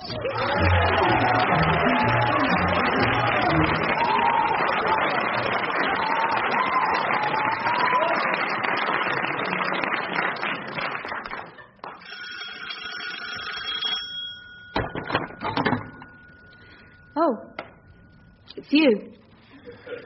Yes, sorry. I just wondered if I could come in. Why? Well, I thought I told you I never want to see you again, Robert. Yes, but I just wanted to pick up a few things, that's all. Robert, why don't you pick up all your things? What? You've now been back to pick up a few of your things 15 times. Look, let's not row in the doorway, Sue. You're just trying to inveigle your way back. People might be listening. Well, what is it this time? You've already taken your clothes, including the trousers with the embarrassing stain. What? Sue, please. You've collected your odorators and your acne cream. Don't mention those here. And yesterday you picked up the dandruff shampoo. Keep your voice down. Hello, dear. Hi, Mrs. Blake. Did I hear you say he got dandruff? Oh, God. It's awful, isn't it? My hubby had it, something terrible. God rest his soul. Oh, did he? I haven't got dandruff. I used to make him wear a hairnet in bed. Otherwise, the pillows were covered. Please let me in, Sue. You get yourself a decent shampoo, young man. Don't you think so, Mrs. Arnold? What? Oh, no. He should get himself a decent shampoo. He's got dandruff. Who has? Young Robert has, Mr. Tripp. I'm just saying. You better come in, Robert. Thank you. Beg pardon? Bye-bye. Did you have to mention all that, Sue? I'm sorry. Thought it would teach you a lesson. Stop you bothering me every day. Well, it was bloody embarrassing. I feel awful now. I'm sorry. Anyway, what have you come back for? My suicide pills. Don't be silly. All right, my jumper. You took all your jumpers. The old thick one. That room in Desmond's place is very cold. There's no heating. The old thick jumper? Yes, I'll go and get it. I know where it is. No, I'll get it. It's in the kitchen cupboard. The kitchen cupboard? What are you doing in there? That's where I keep all the floor cloths. Floor cloths? Well, I didn't know you wanted to wear it again, did I? Oh, great. Shan't be a tick.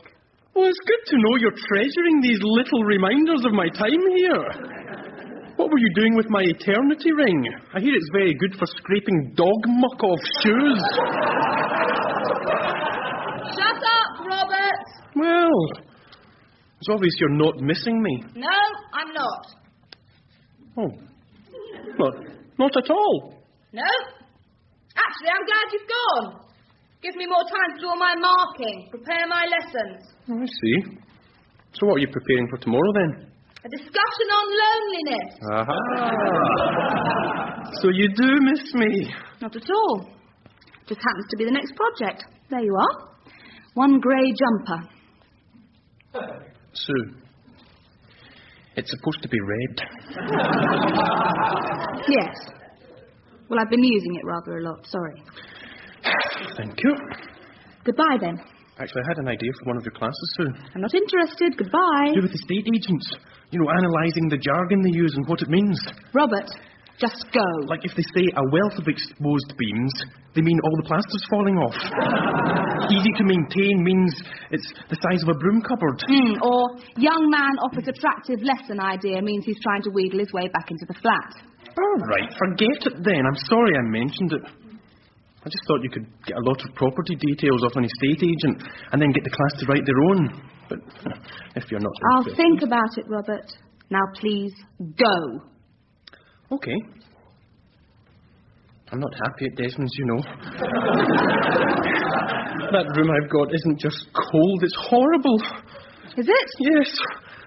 It's got a wealth of exposed beams. And it's very easy to maintain. Oh, I see. So I wonder who that is. Hello, dear. Oh. Hello, Mrs. Blake. I just thought you might like this, Robert. It's that hairnet I mentioned. Yuck. You'll find it very useful once you've given it a wash. Robert! Robert! Are you awake? Well, I am now, yes. Come in, Desmond. Morning, old boy. Sorry to bother you. Good Lord, you look terrible, pal. What? You're almost white. Yes, well, you know what that is, don't you, Desmond? Yes. I believe there's a very good shampoo you can get nowadays. No, it isn't dandruff, Desmond. Isn't it?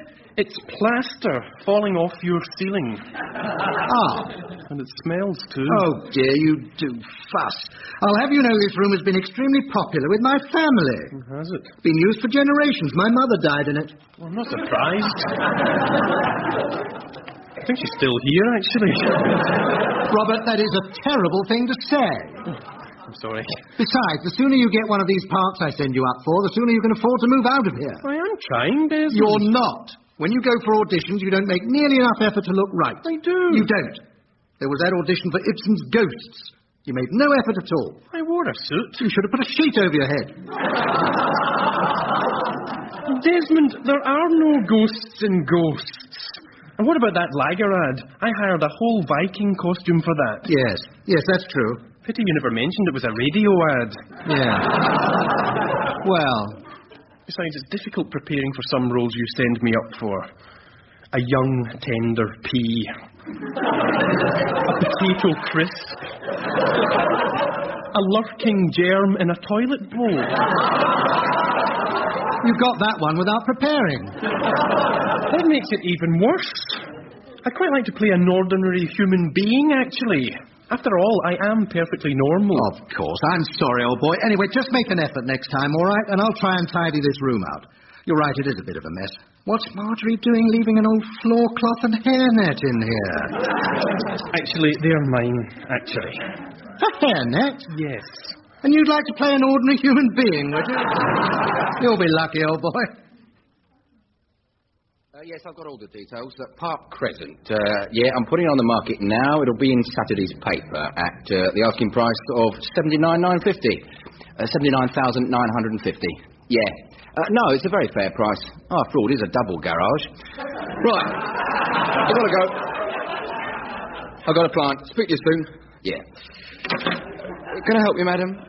Yes, I'm looking for some property details, and I'm sorry, did I hear you say you're selling a garage for nearly £80,000? I know, crazy, isn't it? Yes. That you can still pick them up that cheap. Well, that's the poor end of Hampstead. Did you want to make an offer? I don't think so, no. Oh, you'll regret it. Never mind. I'll just make a note of the price, and I'll be right with you. Double garage, Park Crescent, $79,995. Right. Actually... Yep. I think the price you mentioned on the phone was $79,950, actually. Was it? Yes.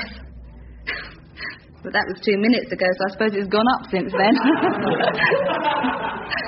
What? It's just a joke. Ah. You wanted some property details? Yes, please. You see, I'm doing I'll just take down a few particulars then, and we'll see what we can find. Oh, is that necessary? I'm unable to issue any documentation, madam, until our records are complete. Everything must be fed into the computer. Name? Looks like a wang to me. Your name? Oh, yes, of course. Susan Bishop. Bishop. And current address? Flat 4, 54 Poplar Road. Are you a first-time buyer? No. You see, the thing is, what I'm really after... Good, that's all the computer needs to know. Now, how hard do you want to go? Oh, I don't mind. 20th floor, if you like. I'm not bothered. I meant the price. Oh, the price. Well... Then I imagine that depends on how much your current property's worth, doesn't it? Does it? Yes, of course it does. How much is it worth? Well, I have no idea, but look, the thing is... We'd better find out, haven't we? I'll pop round this afternoon and value it. Value it? Oh, absolutely. Then we can get it on the market straight away. No, but look, I think... Don't worry, madam. We'll soon have you out of there. Now you must excuse me. I better answer the phone. Yes, well, I'm sorry, Sue, but it's not my fault. I just suggested you ask them for some property details. I didn't know you were going to... No, you sort it out yourself. No. Goodbye. Who was that, old boy? Sue. She's blaming me because she's got into some muddle with an estate agent. He's coming round to value the flat this afternoon. Is he? So she might sell it then? I hope not. Where will she move to? Prison, probably. We don't own it. We rent it.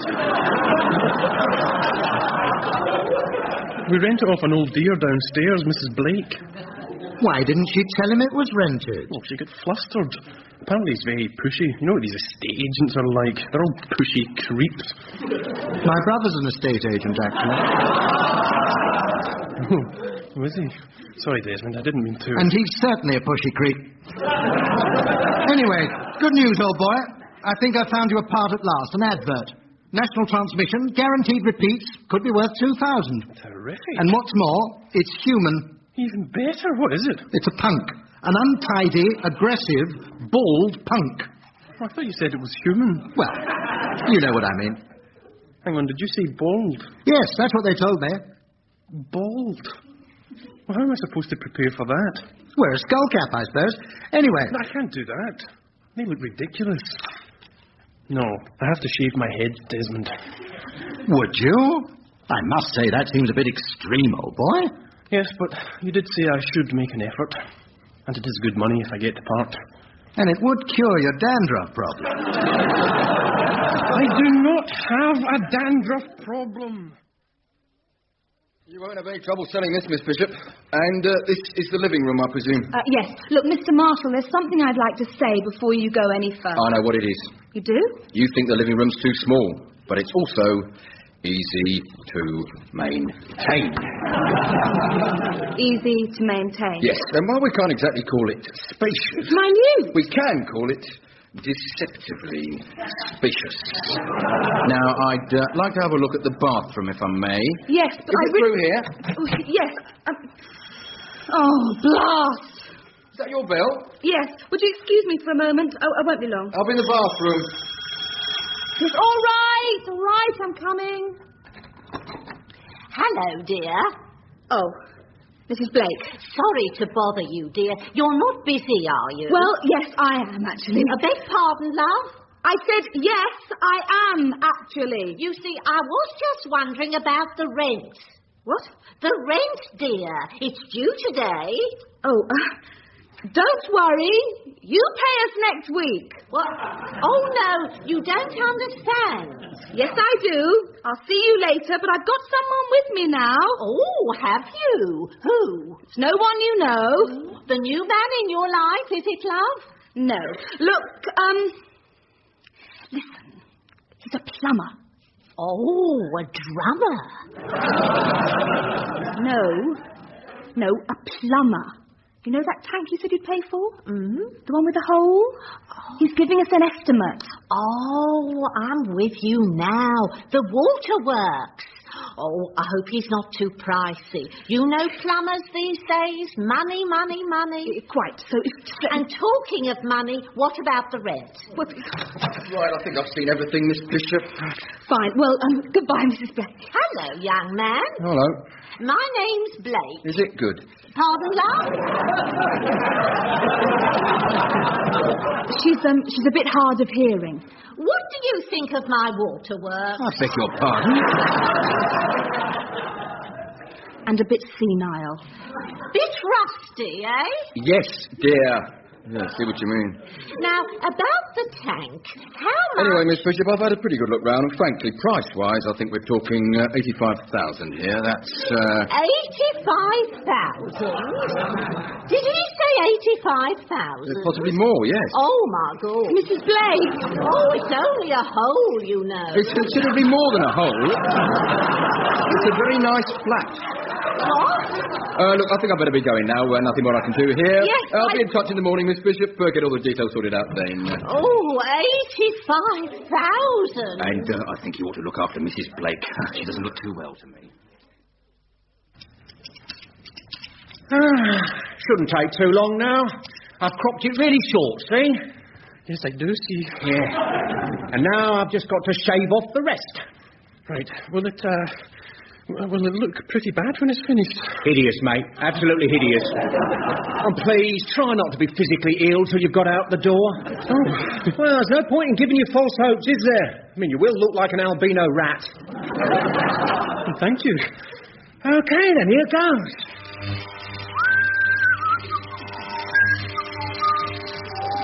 Sorry I had to charge you in advance, by the way. It's just that the last two blokes I did this for never paid up. Loonies from the local asylum. They topped themselves soon after. Couldn't stand the sight of themselves, I suppose. Yes, quite. Do you think we could talk about something else? Oh, of course. Sorry, mate. Yeah, well, pretty miserable weather, isn't it? Very chilly for May. Well, it doesn't seem too cold today. It will do once you've had this lot off. Perhaps not the weather, eh? Seen anything good on television? A Kojak. Sorry, mate, couldn't resist it. But you can take a joke, can't you? Well... You'll need to when I've finished. But you're an actor, aren't you, you said? Yes. Well, you actors must like looking peculiar. I mean, you must have had funny things done to your hair before now. Well, I had it swept into a beehive for the Royal Hunt of the Sun. Did you? We haven't it swept into a dustpan for this. Yes, quite. Just lean your head forward a bit, will you? That's it. Oh, lovely, lovely. So, you're playing a punk, I suppose. How do you know that? Oh, it's just little things. Like the swastikas all over your jacket and that message stitched across your forehead. Oh, that, yeah. I spent ages in front of the mirror doing that. Yeah, looks great in the mirror. Pity it looks backward on your forehead. Does it? Oh, God. K.O. Seller Knupp. Yeah. Mind you, it makes you pretty convincing. Only a punk could do something that stupid. Right, then. There we are. Finished. Bloody hell! Yeah, you do look like something the cat brought in. More like something the cat brought up. Where are you off to now? Well, the audition's tomorrow, so I'm just going to spend the rest of the day getting into the part. I'll give you 3 hours and you want to get out of it. Come on, it can't be that bad. Want to bet? People hate punks. I bet you can't even ask anyone the time without getting into trouble. You're joking. I'll bet you. Excuse me. Excuse me, I wonder if... Excuse me, I wonder if you... Could you tell me the time? Excuse me, could you tell me the time, please? The time is, of course. Thank you very much. Time you were locked up, you filthy animal. Thank you. Excuse me, could you possibly... Take that, you creep!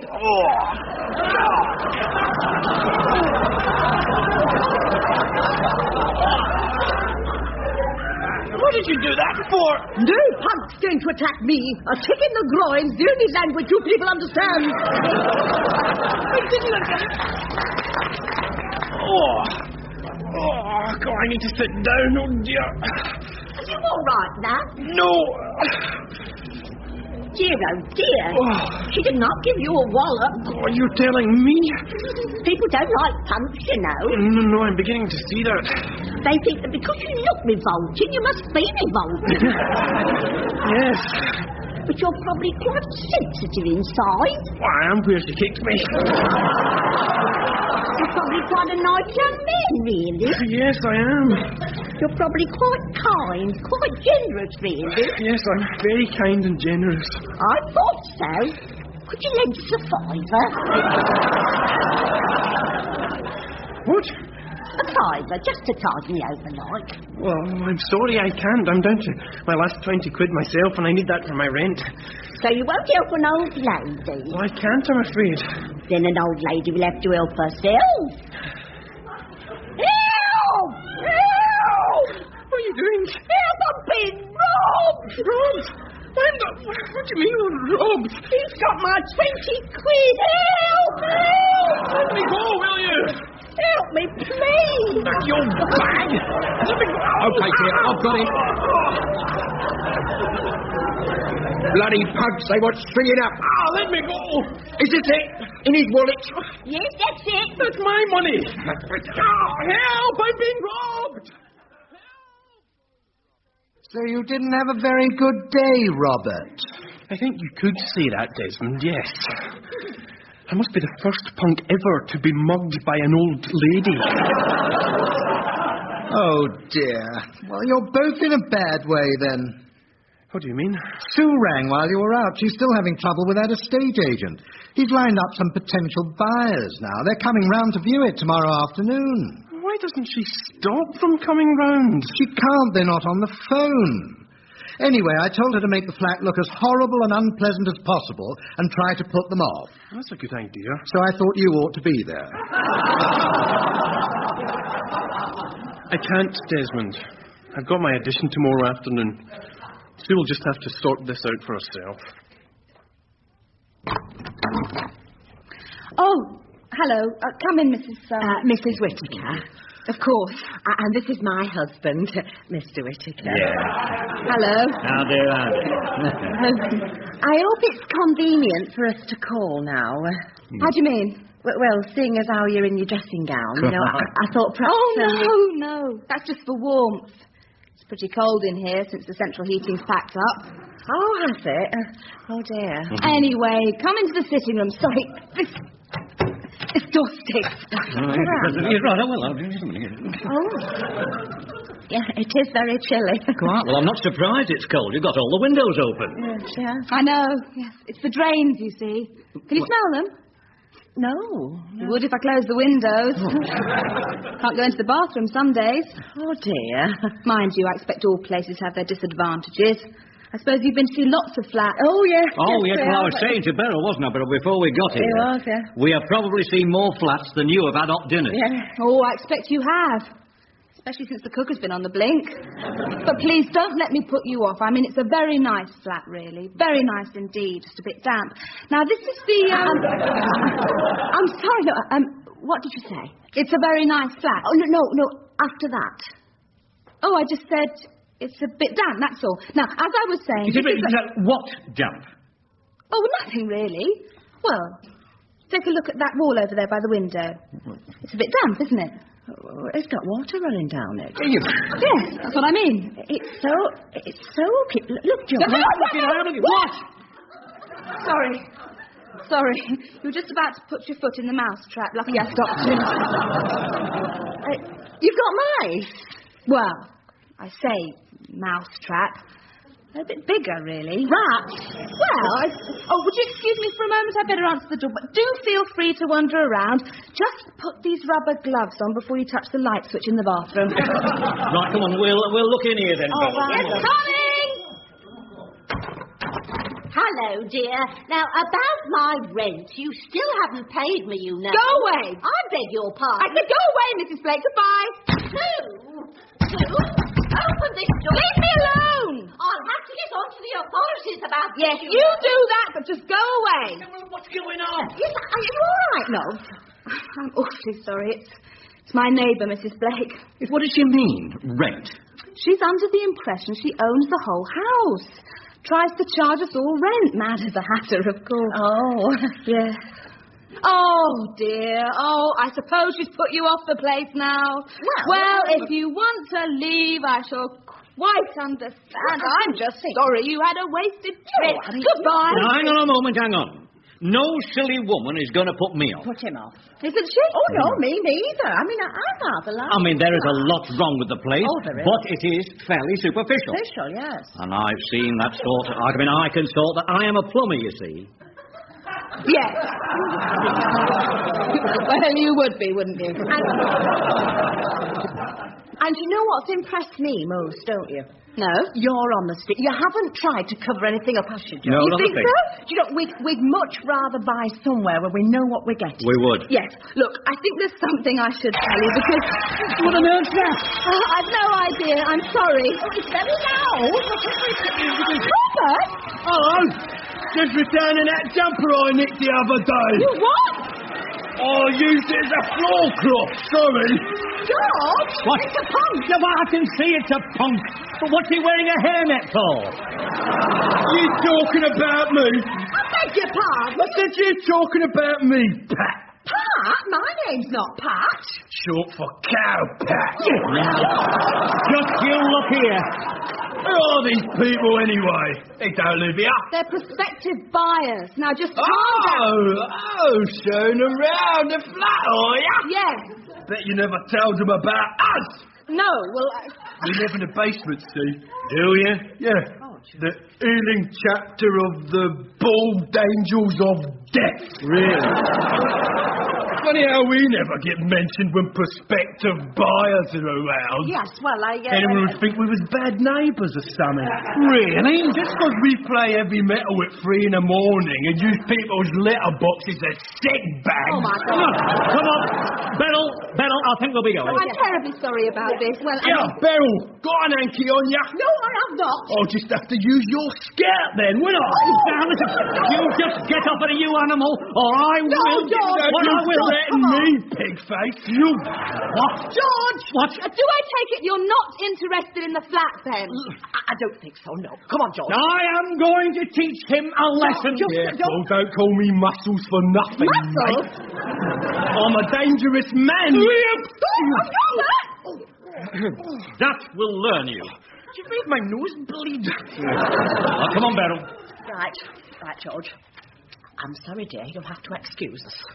Yes, of course. Beryl! Come in, George.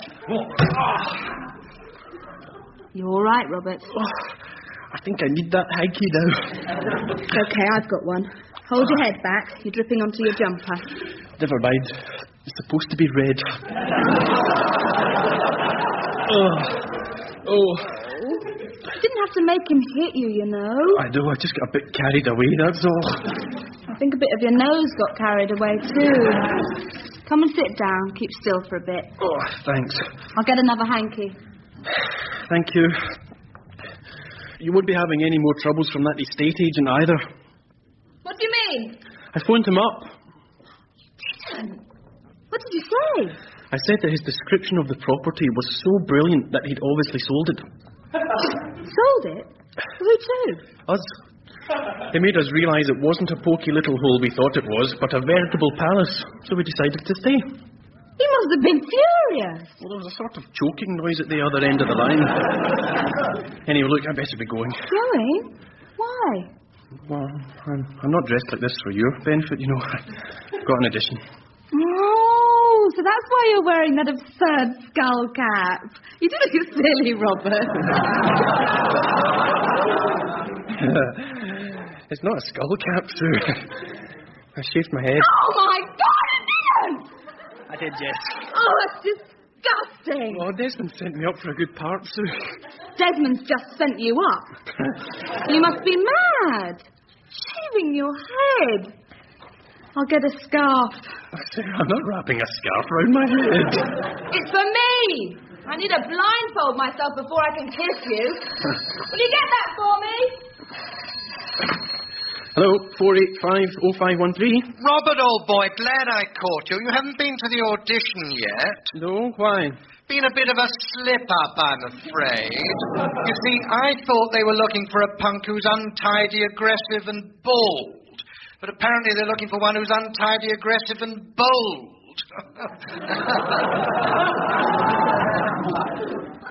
Bold. Yes, silly little mistake. Anyone could make it. Little mistake? I've shaved my head. Yes, pity that. Never mind, it'll grow back, I expect. You expect? Anyway, just thought I'd ring, save your wasted journey. No point in auditioning now, is there? Why not? I still look like a punk. Yes, but you're not right for the part. It's a dandruff ad.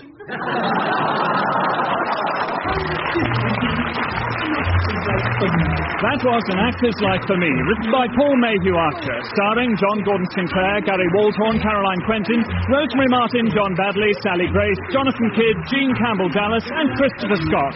The producer was Paul Spencer. An Actor's Life for Me.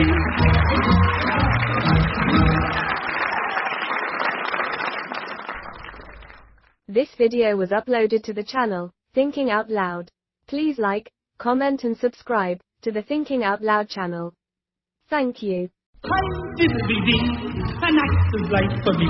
We present An Actor's Life for Me, starring John Gordon Sinclair and Caroline Quentin.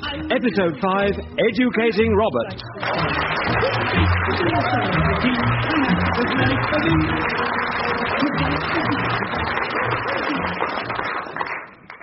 Mr. Wilson? Call me Robert, Jane. Robert, I want to thank you for everything you've done for me. I did no more than a good teacher should, Jane. Before you came, I had no confidence in myself. I hated school, and I practically dropped out. I know. But now, thanks to you, I'm determined to be a much better headmistress. Good. And you've helped all us pupils, too. I could hardly read and write 2 years ago, but now I've got my scholarship to Cambridge. I'm head girl, and I'm the lead in the school play, and it's all because of you. It was nothing, Debbie. You're the most wonderful teacher in the world. Oh, really? Thank you. And I have so many friends at Cambridge, too, now that your entire class has got in. 32. Robert, well done. That's more than eaten. I'm only sorry that you'll miss your first term there, Debbie, but it's only right that you should be in the school play when it transfers to the West End. Let's hope it goes on to Broadway, like your last two. You have wrought miracles with this school, Robert. In your short time here, you've transformed it into a happy place. A place free of vandalism. A place free of violence. A place free of glue-smithing. I couldn't help that. It was a strain of the job. In short, Robert, you have turned Mountfield into the best school in the country. The children will wish to show their gratitude and affection. They'll carry you shoulder high. They'll praise you to the skies. They'll stick rude notices on your back. What? I'm just warning you, Robert. Be careful of 3W. Oh, sorry, I was miles away. Give them half a chance and they'll stick rude notices on your back. They will not. They did it to Tom Williams. He walked into school assembly last week with "I'm hot, randy and ready for it" pinned onto his back. Who's Robert Williams? Tom? Oh, Tom Williams. Head of religious studies. He's a bit of an old woman, really. Can't cope at all. In fact, he's trying for early retirement, but the local authority isn't too keen. Why? He's 42. I had some hopeless teachers like that. Dead boring. The thing is, you've got to inspire children, haven't you? Excite them, stimulate them. I bet you're not saying that tonight. The only stimulation you'll want to give them tonight is 20,000 volts. You've just become cynical, Sue. Of course I've become cynical. You know when? My first day of teaching practice. Look, Robert, don't cock it up this week. What do you mean, cock it up? They just want someone to look after Isabel's English and drama lessons. They don't want lots of fancy ideas. I don't know what you're getting at. Yes, you do. What about the way you're dressed? What about it? Lots of teachers wear leather patches. Not on their crutch. Don't do anything stupid. It's all right, Sue. I won't let you down. Good. I shall teach them to the best of my ability. No, don't try and teach them anything. That's the worst thing you could do. Just keep them quiet, stop them hitting each other, and don't let them climb up the curtains. Yeah. And don't believe a word they tell you. If they say they've got to go to the toilet, they're lying. All except for Lorraine, that is, in 5M. She's just had a baby and her waterworks are unreliable. A baby? No, we've got 3 mothers in the 5th year. Oh, and Peter Dwyer in 3W is not paralysed from the waist down. If his friends carry him into the room, tell them to drop him. He'll soon recover the use of his legs. They're just trying to scare me now. Right. The school's just round the corner, so you'd better get out here. What? I'd rather the kids didn't know we're living together. So if you walk into school from here, they'll never suspect. Well, am I sharing a car? No, that's what you think. As far as pupils are concerned, if 2 teachers arrive in the same car, that can only mean one thing, and I don't want them asking awkward questions. Oh, this is ridiculous. Go on. I'll see you in the staff room. Okay, then. And Robert? Yes? Don't get lost. Ha. I'll see you in a few minutes. So, where is our new drama teacher, Susan? He should be here by now, Headmaster. Only dropped him round the corner. Look, he's not teaching geography, then. Who's he got first period? 3W, Isabel's English class. I just don't know what could have happened. I mean, I left him round the corner. Excuse me, Headmaster. Yes, Tom, what is it? Well, look, I'm terribly sorry to bother you, but I really do think you'll have to have a word with the 6th form. It's just not good enough. What isn't? Well, they simply don't have any regard for the rules. They seem to think they can wander anywhere they like. I caught one of them just now, trying to come in through the staff entrance. Did you? Naturally, I sent him off with a flea in his ear, but it's just not good enough. No, Tom. That is our entrance. Yes, I'll have a word with him. Who is it? I don't know, a scruffy-looking boy wearing some leather trousers. I told him he should go and change. Do you teach him, Susan? No, I'm afraid I live with him. Good. I thought intimacy with pupils was illegal. I think Susan means you've just expelled our new drama teacher. I'd better go and find out what he's up to. Oh, look, I am sorry, Susan. Look, I really am. Honestly, he looked just like a pupil to me. I know. Yes, I should have realised, though. After all, he didn't behave like a pupil. Oh, why? Well, he did as he was told. Bit of a strange experience to me, that. Well, anyway, better press on. I got 1M first. The Gardarine swine. Oh, they're not that bad. No. That's what I'm teaching them. They're quite nice, actually. Very helpful. Oh, good. Yes, especially with their homework. I can never remember which day it's supposed to be set, so they remind me. You know, they say things like, it's tomorrow, sir, or it's Friday, sir. Or it's today? No, they never say that, actually. Either of you seen the head?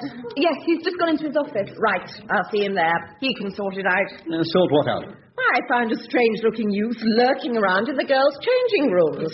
Obviously up to no good. I've locked him in my office, and I want to know what to do with him. Oh, God. Oh, he had some cock and bull story about being a new teacher. But he's obviously lying. Actually, Hilda, he is a teacher. What? Why wasn't I told? Surely year heads should be told. He's here for the week, on supply. Teaching what? Drama. Oh, no wonder he looks peculiar. He's going to get them all running around pretending to be trees and fairies and teapots, is he? I think there's a bit more to teaching drama than that, Hilda. Is there? Yes, it's all about encouraging free expression. We'd better keep him locked up, then. More dangerous than I thought. Here he is. The wanderer's been tracked down at last. Hello. Robert. Mr. Mills caught him trying to climb out of your window, Hilda. Thought he must be stealing something and brought him along to me. Oh, really? Oh, dear. How's your hair, Robert? A bit painful, actually. Hair? Well, when I said Mr. Mills brought him along to me, I mean he more sort of dragged him along by the hair. Not one to mess about, our caretaker. Was any of this observed by the pupils? Quite a bit, yes. There was a crowd when I got there. They haven't seen so much excitement since Prince Charles came. I don't remember Prince Charles being dragged down a corridor. Anyway, I told the children I'd asked Mr. Wilson to help test the school's security system. And Mr. Mills had passed the test with flying colours. Well done, Headmaster. Thank you, Tom. So, perhaps now we can all get back to normal. Good. And no more embarrassing incidents, I hope. We've got our French visitor in school, remember? No, of course. The dreaded Madame Pernful. I'd just like a word with Robert, if I may. You go ahead. I think he could do with a bit of sympathy. Oh, I expect he could. Hello, Sue. You bloody idiot, Robert. What do you think you're doing? Doing? Oh, don't blame me. Of course I'll blame you. Tom thinks you're a scruffy pupil, the caretaker thinks you're a thief, and Hilda thinks you're a pervert. You haven't even taught a lesson yet. Sorry. Sorry?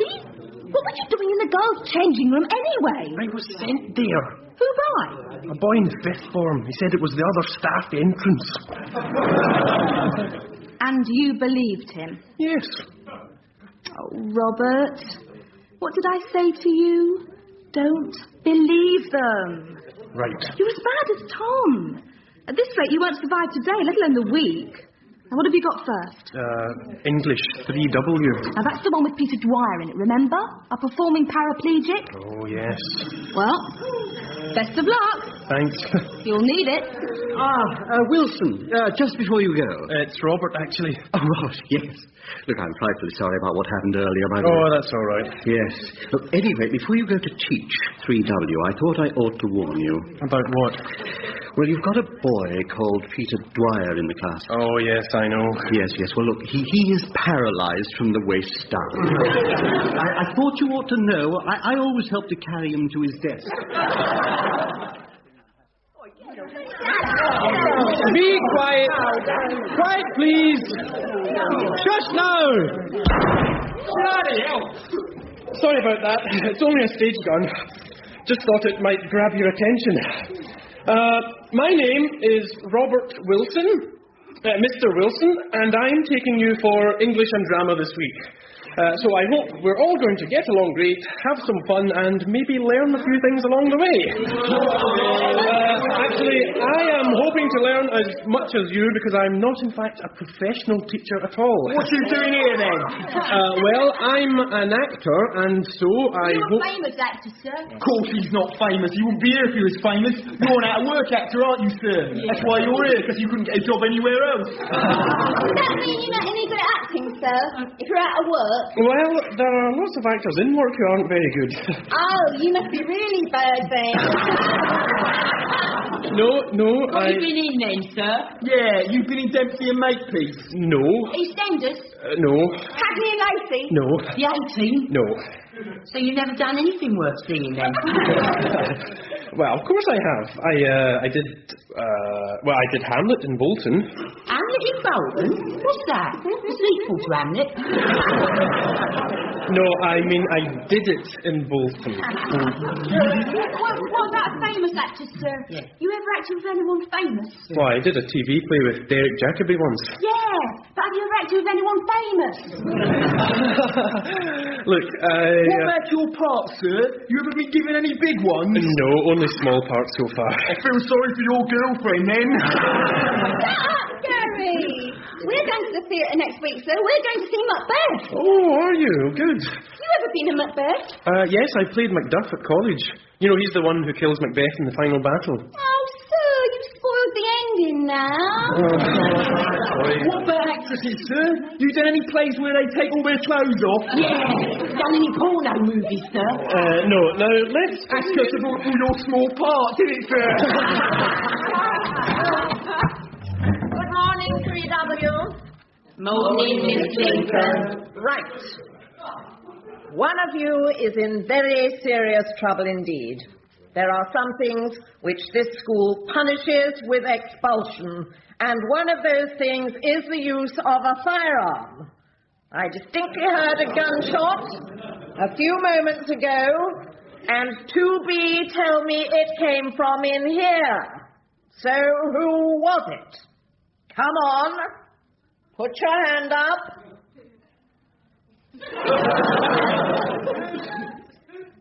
What are you doing, Mr. Wilson? Putting my hand up. Why? Well, it was me. You? Yes. I didn't hit anyone. I would hope not. It was just a blank. Rather like your brain, I imagine. We'll talk about this later, Mr. Wilson. All right, 3W. Carry on. You're You're in trouble now, sir. Yeah. She's worse than the air, stupid old cow. You're going to be expelled, sir. Expelled? We've done just got here. Right, I think we'd better get on with some work. Tell us about your acting. That's interesting, that is. Yeah. Where's Peter Dwyer? What? I've just remembered. Where is Peter Dwyer? I want Peter Dwyer to stand up. He can't. Oh, can't he now? Can't he really? Surprise, surprise! I wonder why not? He's not here. Where is he then? He's got a broken ankle. Me and Mark was carrying him out of Mr. Williams' religious class last Friday and we dropped him. Serves him right. Okay, work. Now, I am told that Isabel, Miss Slag Beaches. It's Miss Slag... No. That is not her name. Miss Tweedy, sir. Yes, I am told that Miss Tweedy has set you work, so I suggest you get your books out and get on with it. What work, sir? The work she left you. She didn't leave us no work, sir. Well, get your textbooks out anyway and we'll try to find We something. haven't got any textbooks. What do you mean? Well, Miss Tweedy took them in last week. And our exercise books and all. What do you mean you haven't got anything then? No. Well, tell us about them actresses, sir. The ones that took all their clothes off. Oh, give over, Gary. That's interesting. Excuse me, you at the back, what are you reading? Me, sir? Nothing, sir. Come on, what is it? It's the book. Yeah, I can see it's a book. What book? Lady Chatterley's Lover, sir. Lady Chatterley's Lover. Yes, sir. It's our set book, sir. For our GC literature exams, yeah. At the end of term. Well, things have certainly changed since my day. Yes, sir. He was banned in the 50s. My days were not in the 50s. Well, you better read Lady Chatterley's Lover then. Get your copies out. We ain't got copies, sir. Why not? It's a cutback, sir. One copy between each class. Ridiculous. Well, don't blame us, sir. Blame Mrs. Thatcher. Well, how do you read it? Well, Miss Tweedy always used to read it to us, didn't she? Yeah. Did she? Well, okay then. Great. Which page? The dirty bit. I mean, sir. Right, thank you. Yes. Please, shut up, everyone. Shut up. Now, come on, sir. Get on with it. He took her in his arms again and drew her to him, and suddenly she became small in his arms, small and nestling. It was gone. The resistance was gone, and she began to melt in a marvellous peace. And as she rested small and wonderful in his arms, she became infinitely desirable to him. All his blood vessels seemed to scald with intense yet tender desire for her softness, for the penetrating beauty of her in his arms, passing into his blood. And softly, with that marvellous swoon-like caress of his hands and pure, soft desire, softly he stroked the silky slope of her loins, down between her... Sorry to interrupt. Got to get some books from the cupboard. How's it going, Mr. Wilson? Okay, thanks, darling. I mean, Miss Bishop. You called her darling. Yeah, actors call everyone darling. Even teachers. God, they're weird. You carry on. Don't mind me. I won't be a tick. Right. Now, where was I? Oh, and softly, with that marvellous swoon-like caress of his hand, in pure, soft desire, softly he stroked the silky slope of her loins. What? Loins. Down. Hang on. Robert, what are you doing? Reading Lady Chatterley's Lover. Why? Oh, they told me to. They told you to. Yes, it's their set book. It is not their set book, Robert. Their set book is Wind in the Willows. Oh. Well, at least it's keeping them quiet. You were reading them a sex novel. Right, you lot. Miss Tweedy left you some work to get on with. So what I want you to do is get your books. Gary, shut up. Yes, miss. I want you to get out your books and get on with it. Now. Yes. I don't want another sound out of you. Not a sound. Oh, brilliant, Sue. You're absolutely brilliant. You're an absolute prat, Robert. What are you trying to do to me? I'm sorry. You haven't done anything else stupid, have you? No? Of course not. Why? I just wondered. You sure? Yes.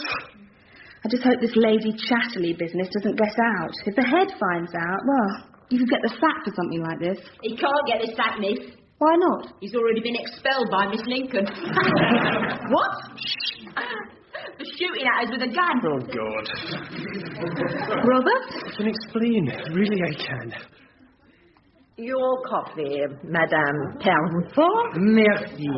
I hope you do not mind that I bring my own coffee, but I find your English coffee undrinkable. Of course not. So weak and so muddy. Quite. So how many schools are involved in the exchange? 5 in your town and 5 in our town. 122 pupils. Quite a responsibility. Oui, but my children obey me. They fear what will happen if they do not. So, all goes well. Good. But this morning I am disturbed. I hear gunfire earlier. No? Gunfire? This cannot be, surely not, in an English school. No. I'm sure it wasn't gunfire. It was not? No. Probably a car with a bad exhaust. I see. Bon. No, we do not allow guns in this school. Excuse me, Miss Lincoln. Not now, Mr. Wilson. I just wanted to apologise about the gun. Gun? Yeah, this one. It's not as bad as it looks. Put it away. So, I did hear a gun, Miss Lincoln. There goes the bell. We'd better go to my office, Madame. I'll speak to you later, Mr. Wilson. Haven't you got a class to go to? Gary, get down off those curtains. You'll rip them. And do not stop fighting. I said stop fighting. And be quiet. You did say you wanted to be animals, sir. Yes, I know. Well, all animals are noisy, sir. Not this noisy. And all animals fight, sir. Not with cricket bats. Now put them down. How? And they don't fight all the time. You're right, sir. Should we do the mating bit next? Yes, shut up, Gary. You know something, sir? What? You can't control us, can you? No. I should give up now if I were you. I shouldn't bother doing the rest of the week. You'd only have a nervous breakdown. Thank you, Karen. Right. Subtle and sophisticated teaching technique number 2B. OK, you lot. £5 to the best pupil of this lesson. Was that £5 each, sir? No, £5 to the best. What if we're all the best, sir? You can't be all the best. Right, I want to do some more improvising, and this time we'll do something a little quieter. This time I want you to improvise being a tree. Sir! What is it? Sir, we were trees in the second year. Yeah, where are you? Well, you can be bigger trees now.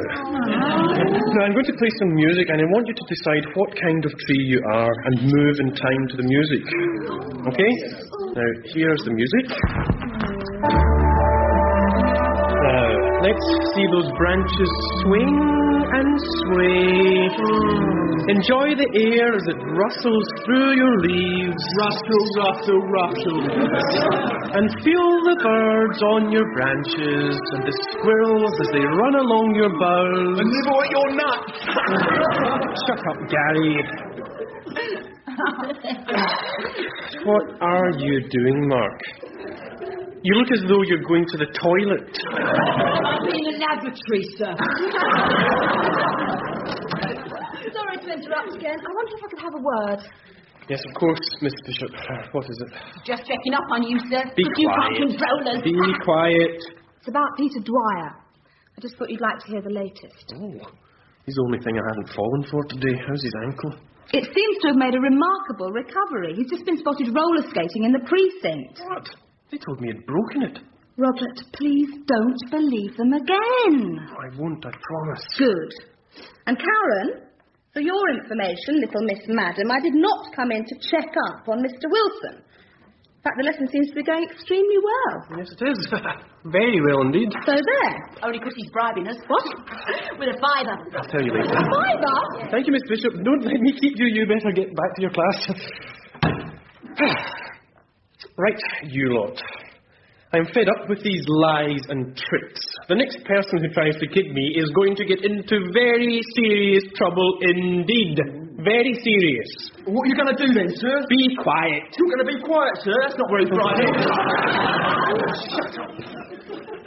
Now, for the next bit of the improvisation, I want you all to be machines.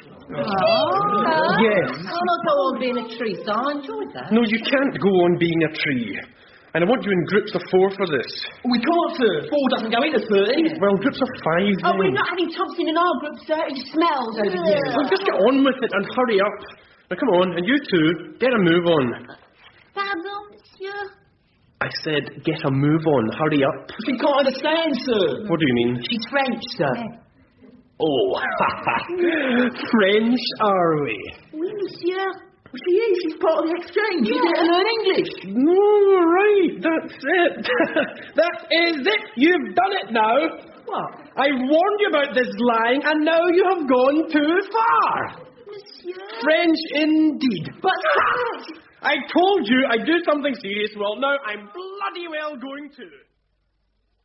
I do hope you will forgive our little misunderstanding over the gun. You attempted to deceive me? Yes, I'm most terribly sorry, madame.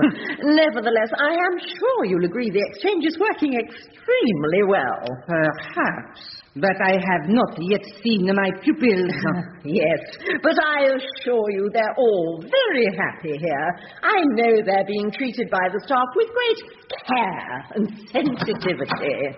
So, you insist your friends do, you little kick brain? Well, don't you lie to me, you damn silly accent. Oui, monsieur, no, monsieur, pardon, monsieur. I'm sick of it. Now, get out till you speak English, and get bloody riddance.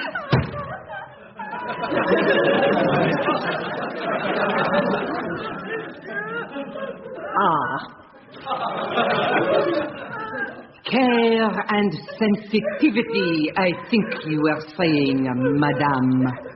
Yes, I believe I was. So, there we are. The end of your first day's teaching, Robert. How do you feel?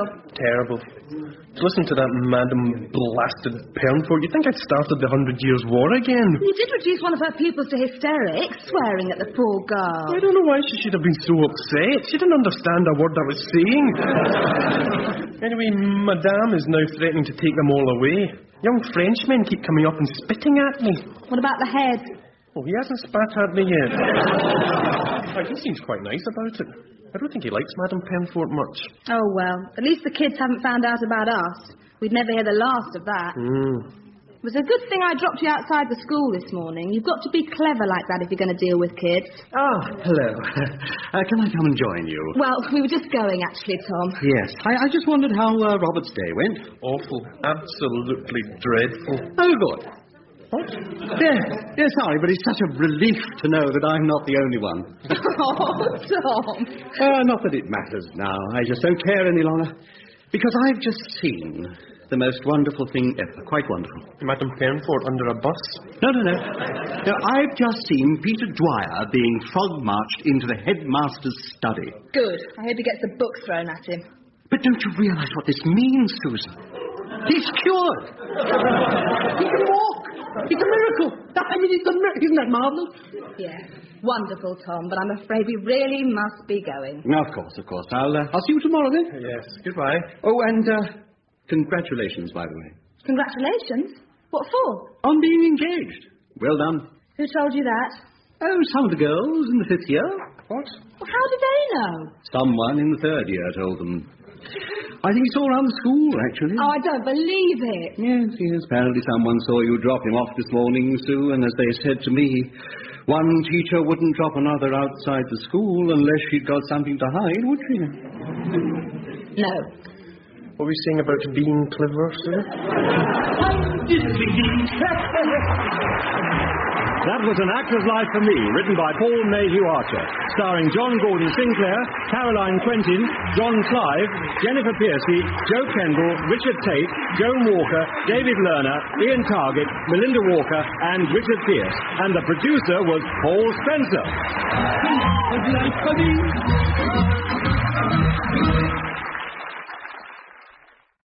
Hi, diddle-dee-dee, An Actor's Life for Me. We present An Actor's Life for Me, starring John Gordon Sinclair, Gary Waldhorn, and Caroline Quentin. Episode 6, May the Force be with you.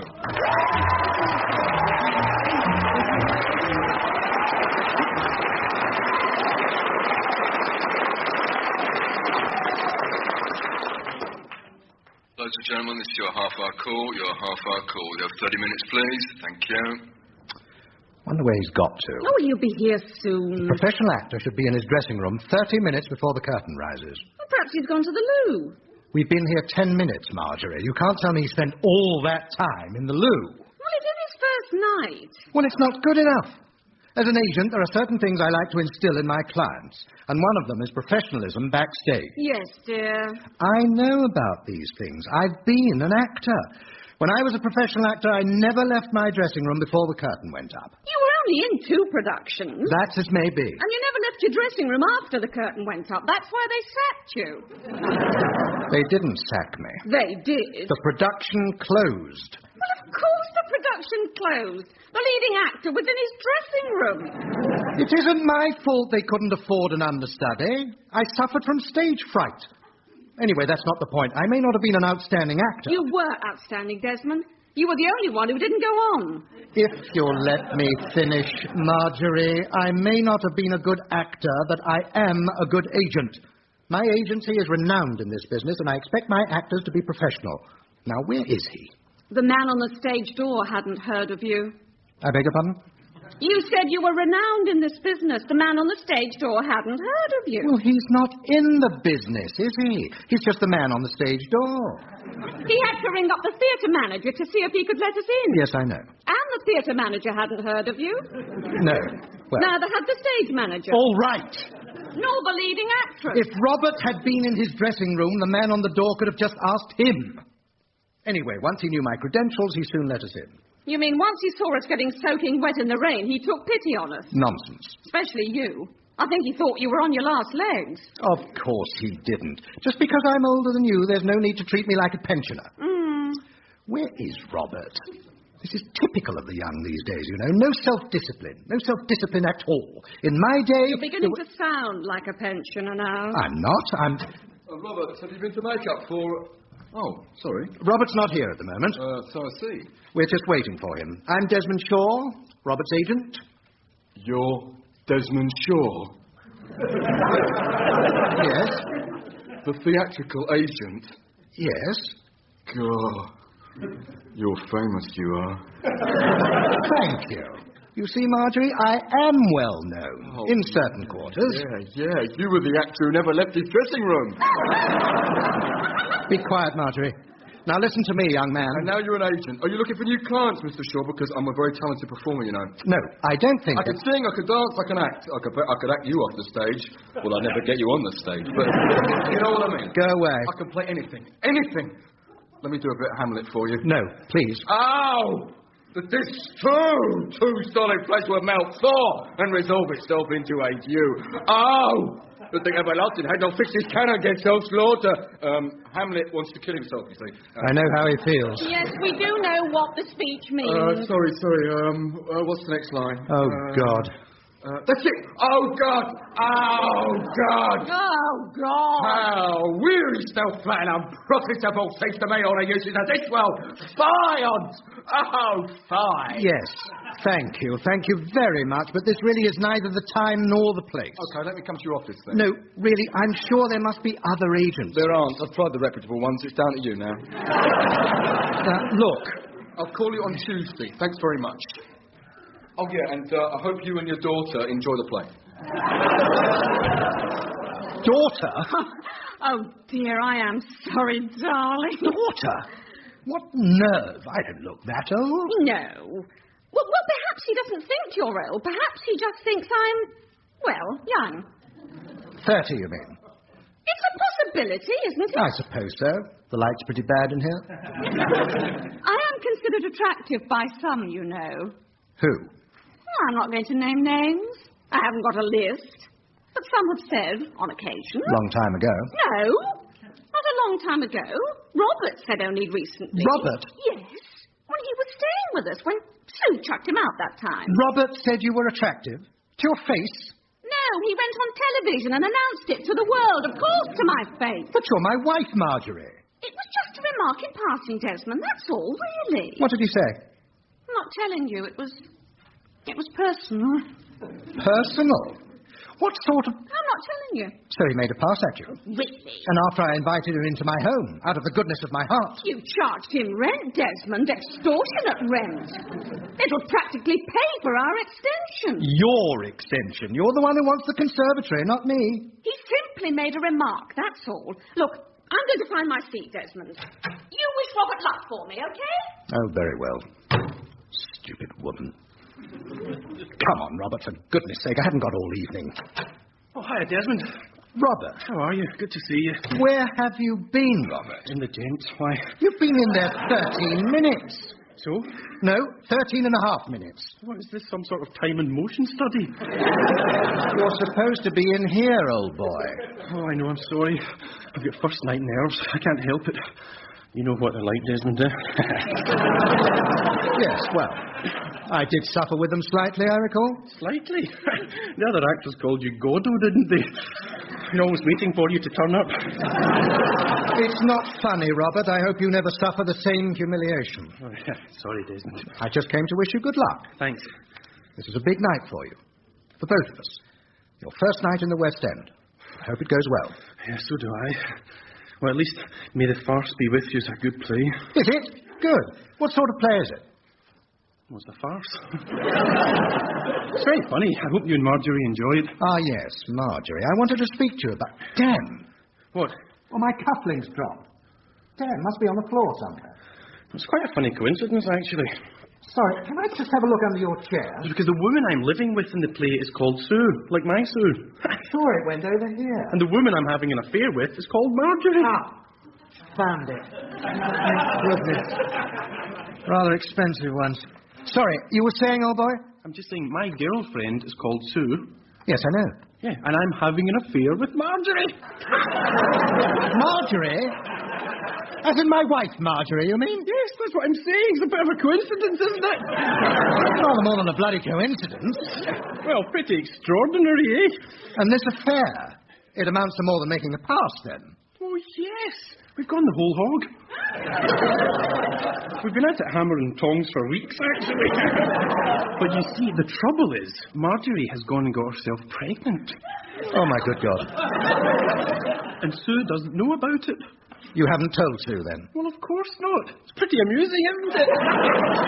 Hilarious. But the thing is, I'm really the innocent party in all of this. You see, Marjorie just threw herself at me. She was absolutely desperate for it. Desperate for it? Oh, Lord.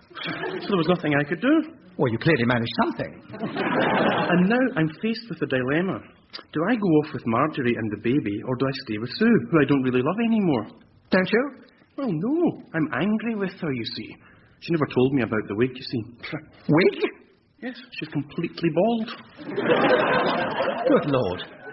I see. And so, what will you do? Well, that would be telling, wouldn't it?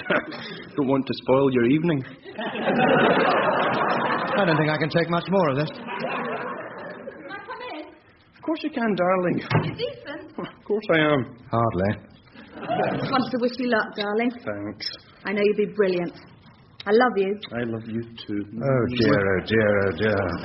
Oh, hello, Desmond. Good evening, Susan. How are you? Fine, thanks. Oh, dear. You all right, Desmond? You don't look very well to me. No, I'm not. I'm a bit unsettled, I'm afraid. How are you? It's not those first night nerves again, is it?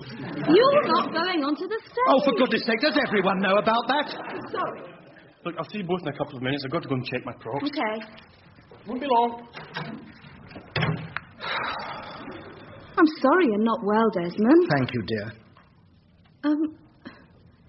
Why are you looking at my hair? What? Oh, no, nothing. It's a Amazing what they can do these days, isn't it? Tell me, has Robert been behaving strangely recently? Robert always behaves strangely. Why? I mean, after he came to stay with Marjorie and me, did he become more distant? Well, he was 20 miles away. No, I don't mean that, dear. What is all this about, Desmond? I'm not sure I can tell you. I don't want to upset you, you see. Upset me? How can you upset me? Well, look, how would you feel if I told you that Robert was having an affair with someone? That I knew it for a fact? An affair? Well, I'd be very upset, naturally. Exactly. Now, that's why I can't tell you. So, he is having an affair? I'm not saying anything. You just have. Have I? I'm sorry. Bastard! Well, I said I'm sorry. No, not you, Desmond. Him. Having an affair. I can't believe it. Are you sure? Well, he told me so himself just now. Came straight out with it, dear. But who is? I mean, who would be so pathetically desperate that she'd have an affair with Robert? My wife. Marjorie. Oh, I'm sorry, Desmond. I didn't mean... It's all right. He said she was desperate. Oh, you're kidding. Robert and Marjorie. According to Robert, they've been at it hammer and tongs for weeks. I don't believe it. Well, that's not the end of it, though, dear. You see, they're going to have a baby. A baby? Yes. Oh, no. Oh, they can't. I'm sorry, dear, but it's true. Ask Robert. Or Marjorie. They won't deny it. They seem quite open about it. Oh, Desmond. Oh, there, you poor thing. You have a good cry on Desmond's shoulder. That's it. That's it. Robert, there's 17 minutes to go. Oh, sorry. It's you again. Go away. I didn't realise you and your wife were, busy. This isn't my wife. Oh. I assume that... The other woman was my wife. Right. I'll, leave you to it then. Before she comes back. I beg your pardon? Oh, Lord, now he's got the wrong end of the stick. Where are you going, Desmond? Better explain to him what we were up to. No, Desmond, don't. Don't worry. But you just make things worse. Oh. Now, come on, Sue. Pull yourself together. This isn't really happening. But it can't be. I mean, Robert and Marjorie. Come in.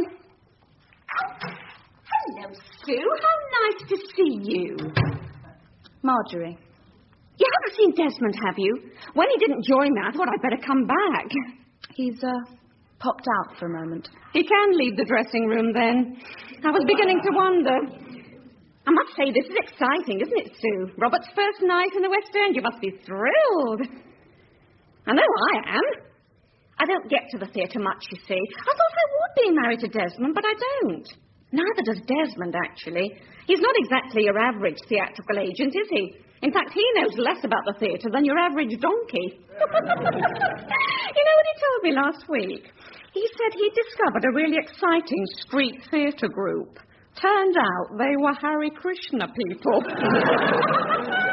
Apparently he told them they could be really big if they learned a couple of new tunes. Anyway, how are you, Sue? Dear? I hear congratulations are in order, Marjorie. Sorry? I hear you're going to have a little addition. A what? Oh, you mean my little extension? Yes. That's what you want to call it? Oh, yes. Oh, yes, it's wonderful, isn't it? And I'd never have been having it without Robert, you know. So I hear. He provided the wherewithal. The wherewithal? Well, Desmond didn't want one, you see. Unnecessary and expensive, he said, but I did. And when Robert stayed that time, well, that gave me my chance. And where are you having it? Round the back. No, I mean at home or... Well, you know our kitchen. Your kitchen? Yes. Well, you know how it leads onto the patio? Well, we're just there by the barbecue.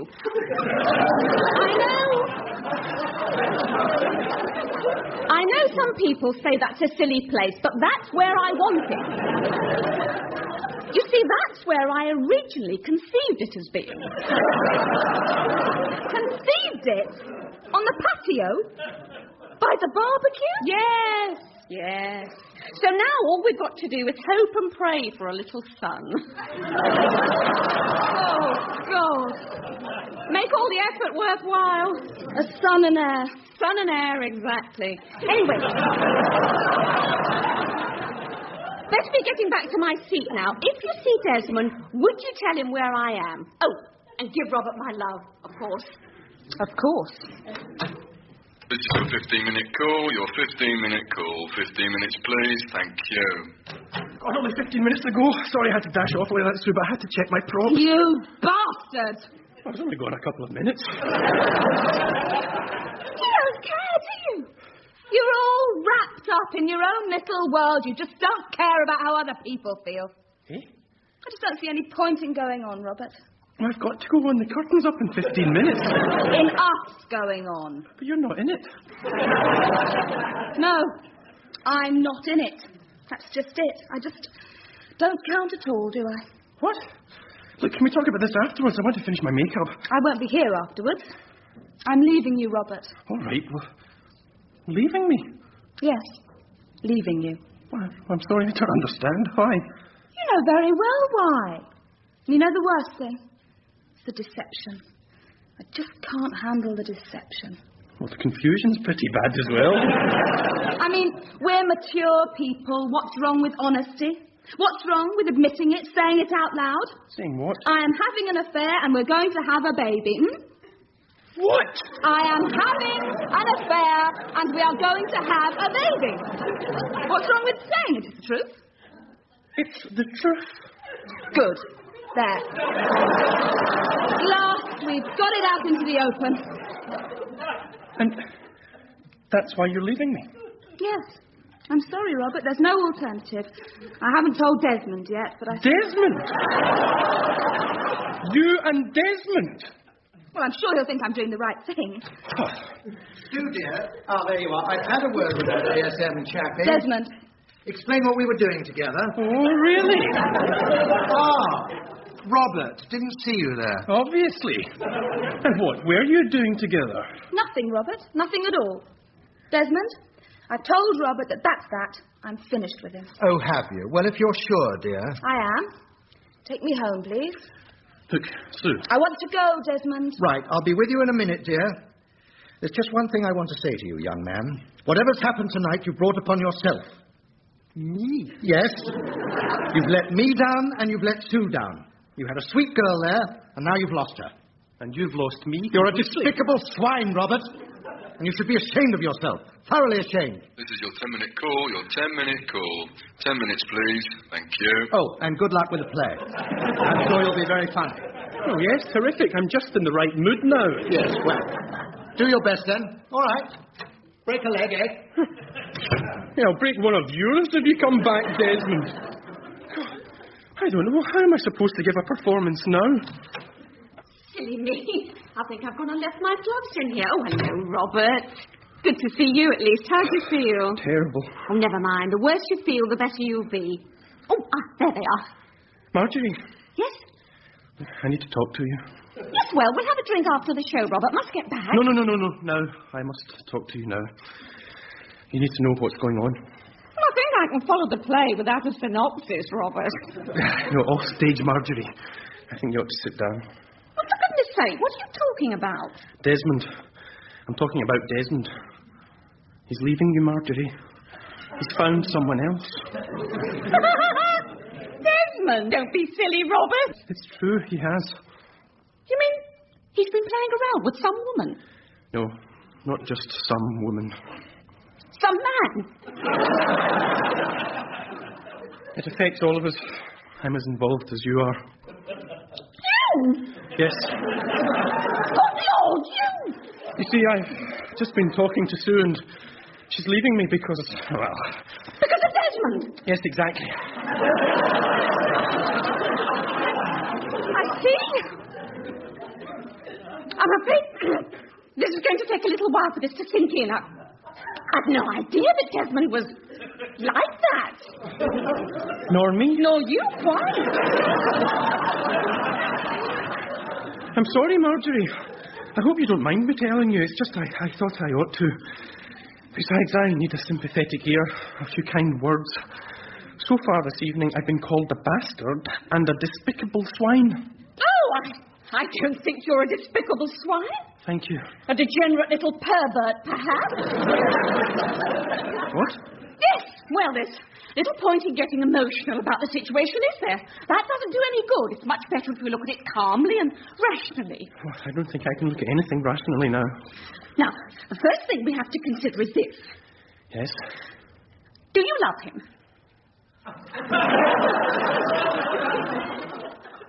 Love him? Yes, Desmond. Desmond? Oh, no, of course I don't love Desmond. But he loves you. Does he? Oh, God. Well, that's what you said. No, I didn't. No. No, you don't understand. Desmond and I don't love each other.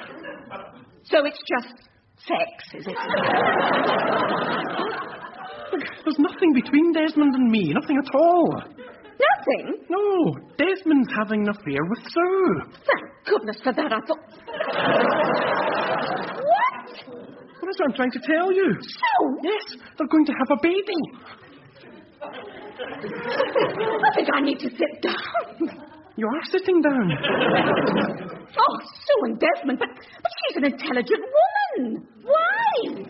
Oh, you must have something, I suppose. Look, I've been married to him for 15 years and I've never found it. And yet she's given her all to him. Yes, to my agent. He's only supposed to take 10%. And now they're having a baby. I can't believe it. I know. Enter one little Desmond. Oh, I wonder what it'll be like. If it takes after his father, it'll never leave the womb. Anyway, Robert, look, you've got a performance to give. That's the most important thing. I suppose so. Are you okay, Marjorie? Oh, of course I'm fine. Well, you make them laugh, eh? I'll do my best. Look, don't worry. I'll be rolling in the aisles. Desmond will if I get hold of him. Best of luck, then. Thanks. Robert, there's 10 minutes to go, so I should... Blimey, it's like a regular wife-swapping party. What? Well, it's a different combination every time. Is it this exciting at home? Shut up. I was wishing him luck. Would you excuse me, Robert? This is rather embarrassing. I'd better go. Oh. Yes, of course. I'm sorry, Marjorie. Oh, it's not your fault. I'll see you later, perhaps. Look, I'm sorry if, Oh. Did you have to come bursting in here like that? Like I said, I'm sorry. It's my job. I can't help it if you two want to play around. We were not playing around. She was wishing me luck. Okay, if you say so. Anyway, you've got about 7 minutes to go. Oh, 7 minutes? Is that all? Why? Aren't you ready? Well, of course I'm not ready. I feel awful. I don't think I can manage to go on. Oh, I'm not surprised. You're probably knackered. But for the last time, I have not been playing around. I'll probably be all right if I get through the first scene. Well, you couldn't help me, could you? How? Oh, just run it with me. Just so I can get the feel of it. But I'm sorry, I've got to go round all the dressing rooms. All right, just the first page, then. No, I'd like to help. Oh, I won't take a minute. Just the first page, please. Oh, all right. I think I can remember it. Thanks. Now, you be Marjorie. Well, obviously. I mean, there's little point in being you, is there? No, I suppose not. Right, I'll start then. Come in, Marjorie. Thank you, darling. I've waited so long for this moment. Yes, Phil. Can you wait a bit longer? Just till I close the door. No! I want you now. I want you so very, very much. Robert? And I want you, darling. Good. Do you love me? Well, of course I love you. Why don't you take your things off and come over here? Robert, what is going on? Desmond! There's no end to your behaviour. I'm just preparing for my first entrance. I beg your pardon? For my first scene with Marjorie. We were just running it. What do you mean, Marjorie? I think I better be going. The Marjorie in the play, the one I was telling you about, Desmond. The one I'm having the affair with. The Marjorie in the play? Yes, well, I'd hardly be having an affair with your Marjorie now, would I? You'd have to be pretty stupid to think that. Yes, quite. You didn't think that, did you? No, of course I didn't. Robert, I want your door key. After what Desmond's told me about you and Marjorie. Oh. I don't want you in the flat. What was it we were saying, Desmond?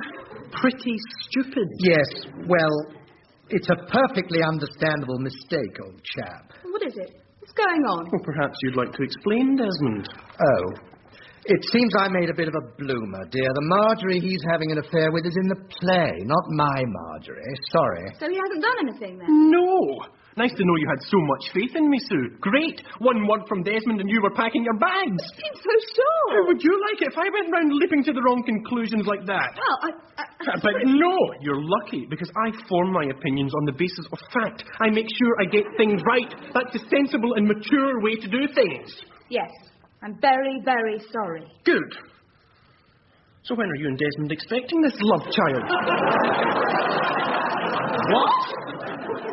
This baby of yours, when's it arriving? Baby? What are you talking about? Don't try and deny it. You told me yourself, Sue. You said, I am having an affair and we are going to have a baby. I was trying to get you to say it, Robert. Oh, were you? What?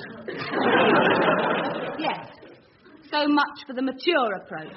Look, I'm sorry. Can I get this quite clear now? Robert, you're not having an affair with my wife. No. And I'm not having an affair with you, Sue? Well, you should know. No, of course I'm not. And nobody's expecting a child. Good. Got it all sorted out now, thanks. I've just remembered something, Desmond. Marjorie is expecting a child. What? Well, don't look at me.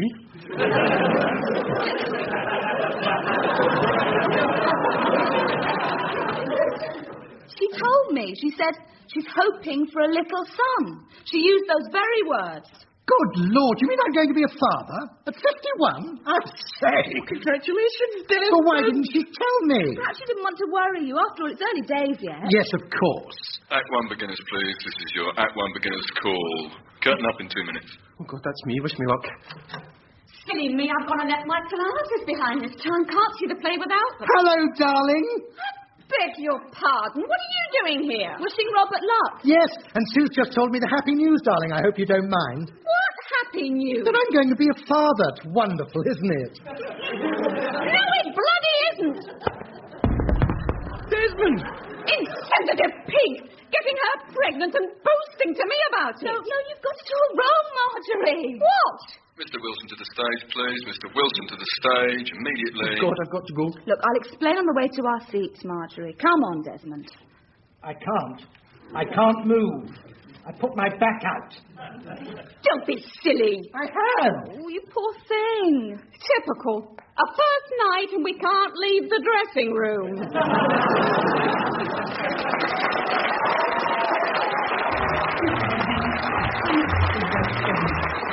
That was An Actor's Life for Me, written by Paul Mayhew-Archer, starring John Gordon Sinclair, Gary Waldhorn, Caroline Quentin, Alison Steadman, and Jonathan Kidd. The producer was Paul Spencer.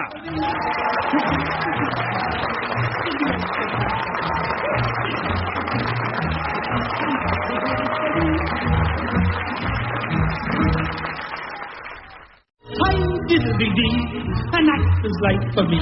We present An Actor's Life for Me, starring John Gordon Sinclair, Gary Waldhorn, and Caroline Quentin. Episode 7, Pantomime Cows.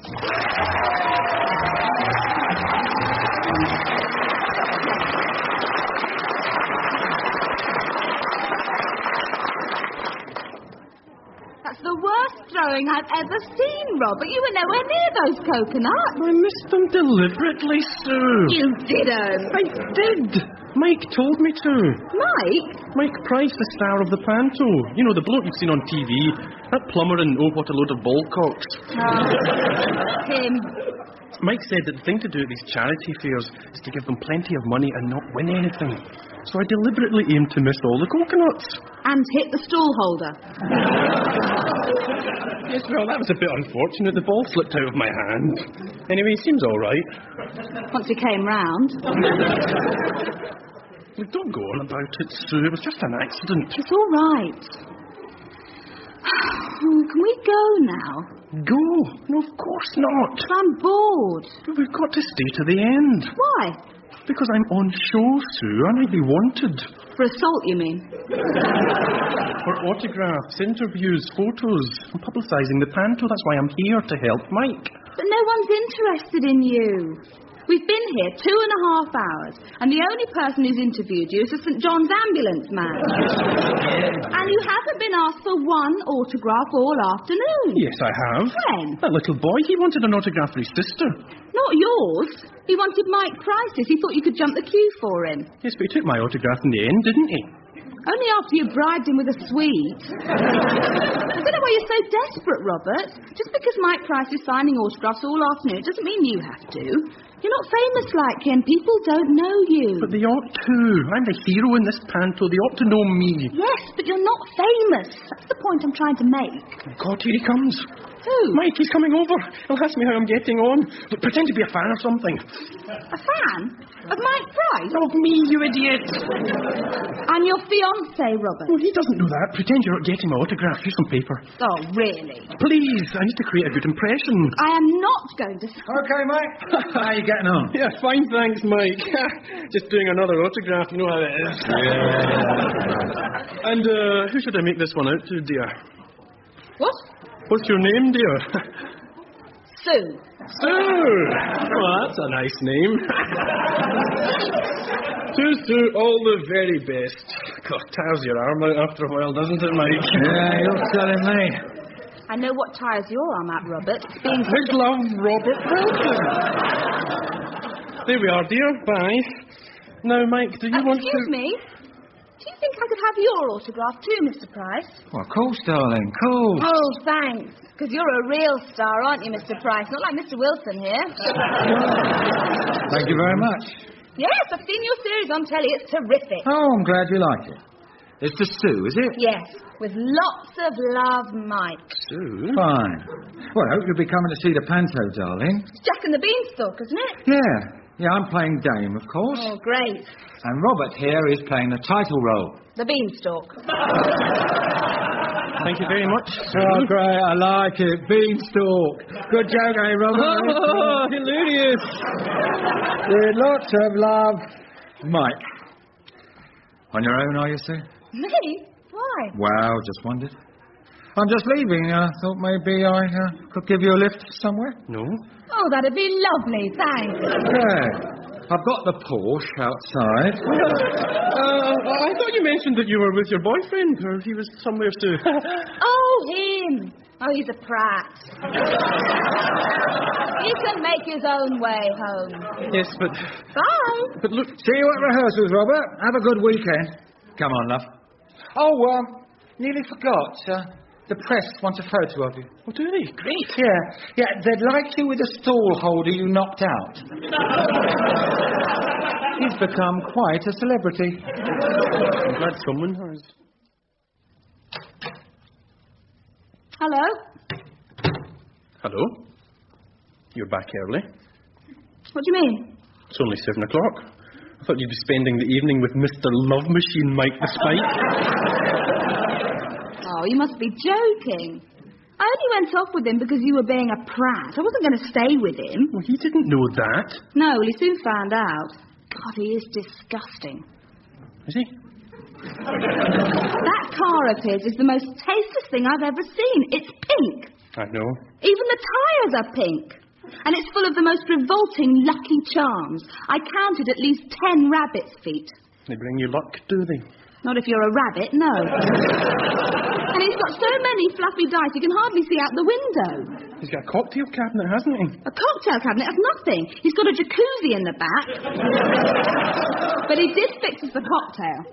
Oh, how romantic. Not really. He was doing 60 at the time. Then he pulled into this multi-storey car park, lowered the blinds on the windows, and said he could spare me 10 minutes. Oh, my God. The arrogance of the man. He told me several girls had said it was the proudest moment of their lives, something they'd tell their grandchildren. Yes, well, they're probably his grandchildren. So I said I wasn't interested, and when he tried to kiss me, I needed him in the... Fluffy dice. Exactly. Good for you. Then I managed to get away and grabbed a cab. I can't wait for rehearsals on Monday. Why? Because I'd just love to hear his version of events, that's why. Right, all those in Act 1 on stage, please. I'd just like to go through a few things before we run it again. All those in Act 1, please. How are you, mate? All right. Yes, thank you. Good weekend, Mike. Great, yeah. Really? Everyone on stage, please. How about that girl? What girl? The one you gave a lift to. Oh, yeah. You'll never guess what she said to me. Well, I think I can. She said I was the sexiest man she'd ever met. No. Yes, she did. And blimey, was she a goer. You mean she left?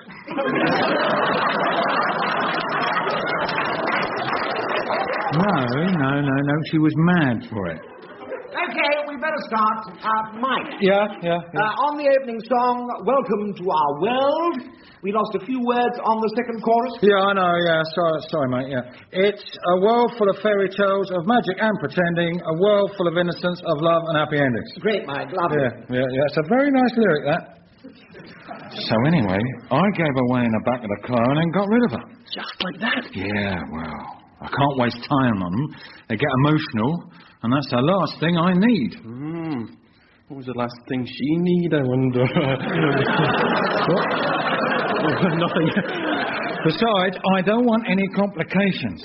My bird's coming to stay tomorrow. Your wife? No, the wife's at home with the kids. No, my bird, my regular, Leonie. She's an actress. Gets a bit uppity if she thinks I'm playing around. Oh, I see.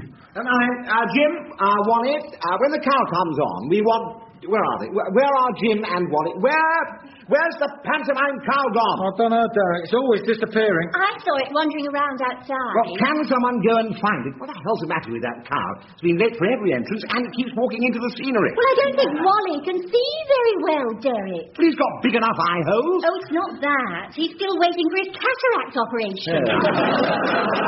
He is what? Well, he is 74. Besides, I think the smoke gets in his eyes. What? Smoke? From Jim's cigarettes. You mean Jim smokes in the other end? Well, of course he does. He's a chain smoker. You knew that, didn't you? Of course I didn't know. You don't think I would deliberately hire a chain-smoking, half-blind cow, do you? It's so smelly as well, isn't it, Mike, when you get close to Well, I don't know. I don't know why you don't get a real cow, Derek. Well, you can't do that. A real cow might leave a nasty mess on the stage. Jim and Wally are a nasty mess on the stage. Oh, dear. No, I'd better go and have a word with them. You might as well... take a 15-minute break. Right, well, I'm going to grab a coffee, yeah. See ya. Oh, I do hope he doesn't get rid of them. What do you think, Robert? Well, they are dedicated, aren't they? I mean, they've been perfecting this role for over 30 years. And they still haven't got it right. But they do try. Wally told me they even took up method acting one year. They tried to experience what it was like to be a cow. Something with a higher IQ, you mean? Apparently they spent whole days in November just standing in a field nibbling grass. Gosh! And did it improve their performance? Well, not really. They spent Christmas in hospital. Robert, old boy! Mike! Oh, look who it is, our agent. Miracles will never cease. Hi, Desmond. Oh, I think I'll go and grab a coffee. I won't be long. Desmond, how are you, mate? Fine. I was just passing, so I thought I'd see how it was going. Not bad. It's just we've got a useless cow we'd like to get rid of. Oh, Lindy's not too bad. Pantomime cow, Desmond. Oh, I see. Sorry. I hope you're making the most of Mike, Robert. I beg your pardon? You can pick up all sorts of things from someone with his experience. So I've heard. He's a superb comedian. Knockout. Thank you, Des. I'm sure he is. Mind you, I hear you're a bit of a knockout yourself, Robert. What? I've been reading the local paper. You're all over it, you and that stallholder. Was Sue with you? Must have been embarrassing for the poor girl. Sue? Robert's fiancée. Desmond. Well, you must have met her, Mike. Tall with a fringe. Nice girl. Oh, yeah, I met her all right. I just didn't realise who she was. Yes, she's a teacher. Don't know what she teaches. Kung Fu, I reckon. What did you say, Robert? I presume she's told you about Saturday evening? Well, she did mention... would you excuse us, Desmond? I think I need a few moments with Robert here. Do you? Of course, old boy. I'm interrupting your work. You probably want to bash away at a line rehearsal. I want to bash away at something, yeah. Right. I'll go and get a coffee. Well, I think I'll come with you. No, you don't. So, Sue's your fiancée, is she? Yes. And you two thought you'd have a bit of fun with Mikey. No, it wasn't at all like that, Mike. So you both set me up. No. Well, I'll tell you something, mate. I'm the comedian round here. I do the funnies. And anyone else who tries to do the funnies, I do them. Right? Could you let go of my throat, Mike? You've sent me up good and proper, you have. You've both had a very good laugh out of me. But I charge for my laughs. And I'm going to make you pay bloody dear. Oh, I see, yes. Bloody dear.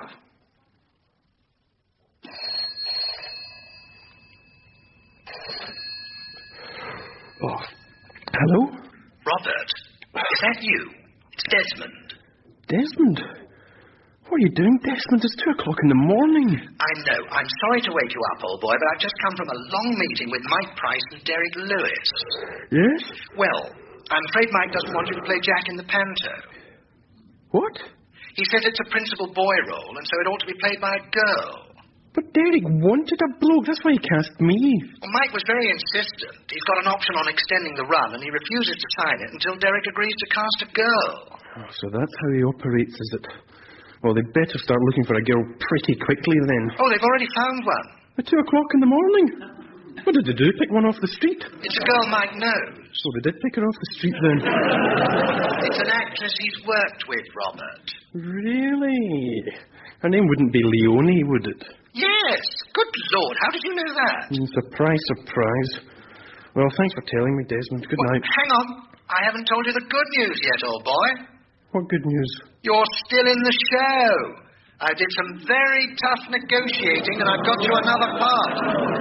You're playing the front end of the cow. Isn't that terrific?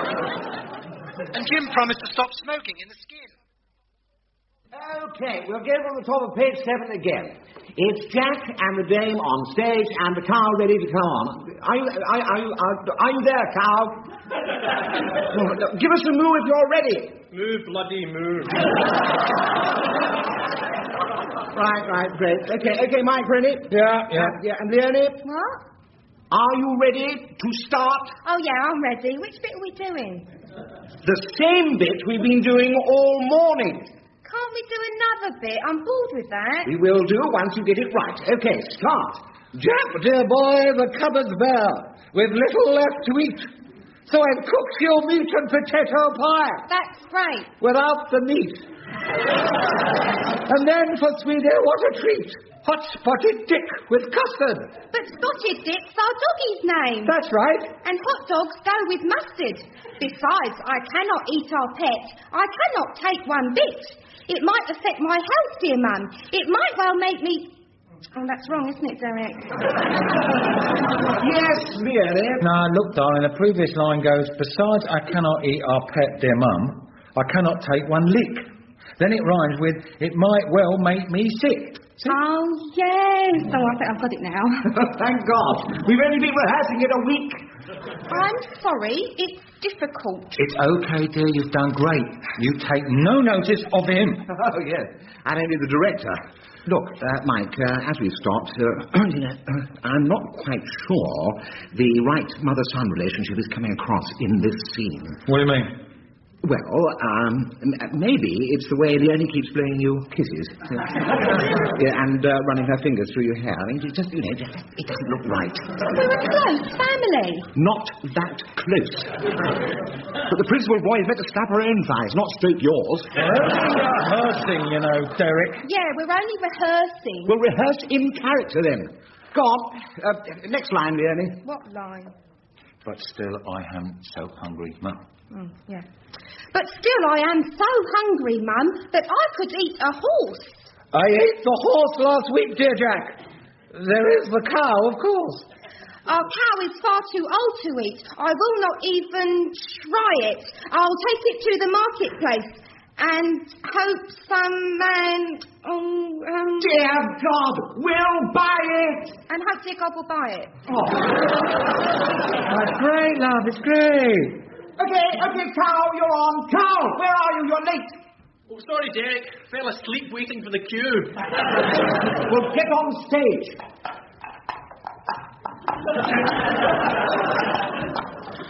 Don't worry, Leonie. You'll have it cracked by Christmas. Thanks. 1995. Hey, that's unfair. I am doing my best. That's what worries me. Less of your lip, Wilson. Yeah, shut up. Everybody, please. Give the cow its cue again, Leonie. From our cow. Our cow is far too old to eat. I will not even try it. I'll take it to the marketplace and hope some man will buy it. And here it is, all skin and bones, not even fit for stew. Yes, get in here, you mangy beast. No, I've gone again. You silly, useless moo. Don't you talk to me like that. Mike, tell him to shut up. That's your line, Leonie. Is it? Well, I don't like being prompted by a cow. It's not right. Get on with it. It's a dumb animal. It's not the only one. Right, that is it. I have had enough. Leonie? You told me this would be a laugh, Mike. It's not. It's bloody miserable. Leonie, love. You can all go and stuff yourselves. Leonie, come back. This is your fault, Derek. I blame you for this. Me? You're too rough on that girl. She needs sensitive handling. I bet you give her plenty of that, matey. And you just shut it, Wilson, or you'll be a cow with a crutch. I'll get the RSPCA onto you. Oh. It's all right. I'll go and see her. Have a word with her. Don't worry, Derek. I'll be able to persuade her to come back. Pity. I'll see you after lunch. Well, now, that was fun, wasn't it? What a disaster. We didn't even get to the big song. Which song? We'll all be happy together. I don't know. It'll never be ready in time. What do you think I should do, Robert? Well, you could give it a happy ending. What do you mean? Let the giant win. Preferably in Act 1. Thanks for picking me up. That's okay. How'd you get on? Terrible. Leonie's no better then. Oh, she's better on her lines. I should hope so. You open tomorrow night. But we've discovered something else about her. What's that? She loathes children. We did the final run-through today in front of a group from Dr. Bernardo's. She kept muttering, bloody kids. And when they started cheering her, she told them to shut up. Oh, dear. Just like that. Shut up, you noisy brats. I can't hear myself think. Think what? God knows. They really hated her, you could tell that. Eventually they started sabotaging her performance by shouting, behind you, in all the wrong places. And then when the giant came striding in shouting, fee, fo, fi, fum, I smell the blood of an Englishman, they all shouted, he's in the cupboard. Well, I'm sure it'll get better, Robert. Oh, will it? Of course it will. Oh, do cheer up, Robert. Hope you're not going to be miserable tomorrow. What do you mean? Desmond's lunch party. Oh, I'll be worse tomorrow. I'm dreading Desmond's lunch party. Why? Well, for one thing, Mike Price will be there. Will he? Of course he will. The party's for Desmond's clients and their partners. He's bound to be there. If Mike brings all his partners, he'll need an overflow tent. And for another thing, I can't drink anything. Oh, come on. Well, I'm working, Sue. It may only be a small part, but I am a professional actor dedicated to my craft. I will never compromise myself by drinking before a performance. Give me your hand to do. Robert, stop I'm crazy over a girl like you. I'm sorry about this. You better take him out, dear. Oh, it's all right. I'm not drunk. Yes, you are. I'm just tipsy. People who are tipsy do not throw up into the avocado dip. Yes, so where are you taking me? To the bathroom. Ooh, sexy. Want to hear a limerick, everyone? No. A short-sighted bullock from Slough tried to mate with a pantomime cow. Do you want a hand, dear? No, it's all right. He got caught in the zip with a terrible rip, but the cow really fancies him now. Robert! Out. Oh, God, what are you doing? Up the stairs. Come on, one at a time. Oh. And try not to walk into this woman. What? Oh, dear, he looks the worse for wear. Do I'll tell you why I'm like this. I'll tell you why. I'm sure she doesn't want to know why. It's that Mike Price pig. He did it. He upset me. Sorry about this. Well, He got rid of me, did. I was his son. But no, he wanted his girlfriend to be his son, Leonie. I'm not sure you're explaining this very clearly. Yes, I am. She knows what I mean. And now, I'm just a cow. Are you? I'm not even a whole cow. I'm only half cow. With half a brain. Come on, Robert. It's all because of that Mike bloody Price. Quite. Do you know him? well, sort of. I've been married to him for 15 years. Oh, God. Have you? Have you really? Yes. God, you must be a silly old bag. Well, 15 years with Mike Price. So it's Leonie now, is it? I'm sorry. Robert shouldn't have said anything. No, I'm glad he did. He's a pig. A totally disgusting pig. No, I'm just a bit drunk. I mean, Mike. Oh, he's sex-obsessed, he is. Anything in a skirt and he's after it. They can be as ugly as sin for all he cares. I know. He tried to pick up Sue. Very much. At the RSPCA thing we did, that charity do. Oh, yes, the charity fair. The one he got 500 quid to attend. Oh, I remember that. Always very keen on charity, Mike is. 500 quid? That's his regular fee for charity work. 500 quid? God, I hate him! I do too. I'm going to sort him out once and for all I am. No, Robert, no. Tonight, in the show, he is going to regret mucking me about. Oh, I think he already regrets something. What? Look. Oh, my God. Get out of my way. I feel awful. I've got to get to the bathroom. What's the matter, Mikey? Out of my way, woman. Is it something you ate? Too right it is. It's that bloody avocado dip. I don't know what they put in it, but it's revolting. Old crone, I thank you for these beans. May fortune favour thee. I give you in return my cow, who'll give you UHT. And you, my fat and faithful cow, you're off to pastures new. To you I say farewell. To me you say... Moo, moo. Oh dear, she's terrible, isn't she, Desmond? Awful. It's good for Robert. He was word perfect. He only had one word. Yes, but it was perfect, wasn't it? I'm just glad he didn't have an accident on stage. What do you mean? I gave him 16 cups of coffee to sober him up. Ah. And what did he mean about getting back at Mike and Leonie? I've no idea. Well, never mind that now. The next scene's starting. We're rich, Mamma. We're very rich, beyond our wildest dreams. I've sold the cow to a strange old dear for these 5 magic beans. Magic beans? We're moving out. We're moving up, thanks to their magic spell. You're certainly moving out, my boy, to the nearest padded cell. Are you telling me for 5 old beans? Why has he stopped? Look. The cow's coming on again. It can't be. He is. Oh, Robert, what are you doing? Telling me for 5 old beans you've given our cow away. Yes, Mamma. But never fear. What? I'm back again, and now I'm here to stay.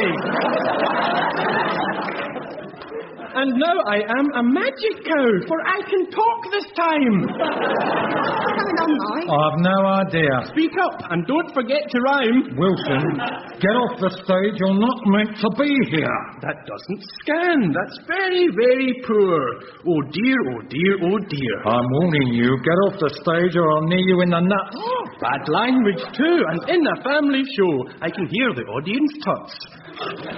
And Jack, dear boy, you're very quiet. Would you care to say a word? Well... That's quite enough. With a voice like yours, you're better seen, not heard. But enough of all this friendly chat. A lot of time has gone. Let's hurry up and plant the beans, for the show must go on. And so our pantos ended with the triumph of the right. The baddies lost, the goodies won. We wish you all good night. Well, extraordinary. That's the first panto I've been to where the cow was the star. He was in every scene, dear. He never left the stage. I know. Not even during the interval. I suppose he was afraid of being lynched in the wings. Goodness knows how he managed to climb that beanstalk. Very funny, though. Yeah. Do you think he meant to kick Mike off it? I'm not sure. Mike's nosebleed looked quite serious, I must say. Listen to the applause he's getting. Hang on, he's come in front of the curtain. I think he's going to make a speech. Thank you. I just want to say a few words about the star of our show, Mike Price. Watch it, Wilson. Mike is a dear, dear man, and a kind and gentle soul. Hey? Who demonstrated his kindness recently by attending an RSPCA fair. Oh, that's true. Yes, I did, yeah. Nevertheless, someone is now telling people that Mike charged the RSPCA £500 for that attendance. Who's telling people that, eh? Who's telling them that? I am. I'm telling them it now. Oh, my God. Well, it's true. Mike did receive that money, but it was a mistake. And now he intends to pay it back straight after the show. What? Indeed, he's so embarrassed by the whole affair, he's going to give the RSPCA a cheque for £2,000. Isn't that right, Mike? Yes. Yeah, what a great bloke! 2,000 quid, what are you saying? You've done me. You've bloody done me, you bastard. Thank you, Mike. I won't repeat what Mike just said to me, but they were words which filled my heart with joy. And with that, we bid you good night and a Merry Christmas to you all.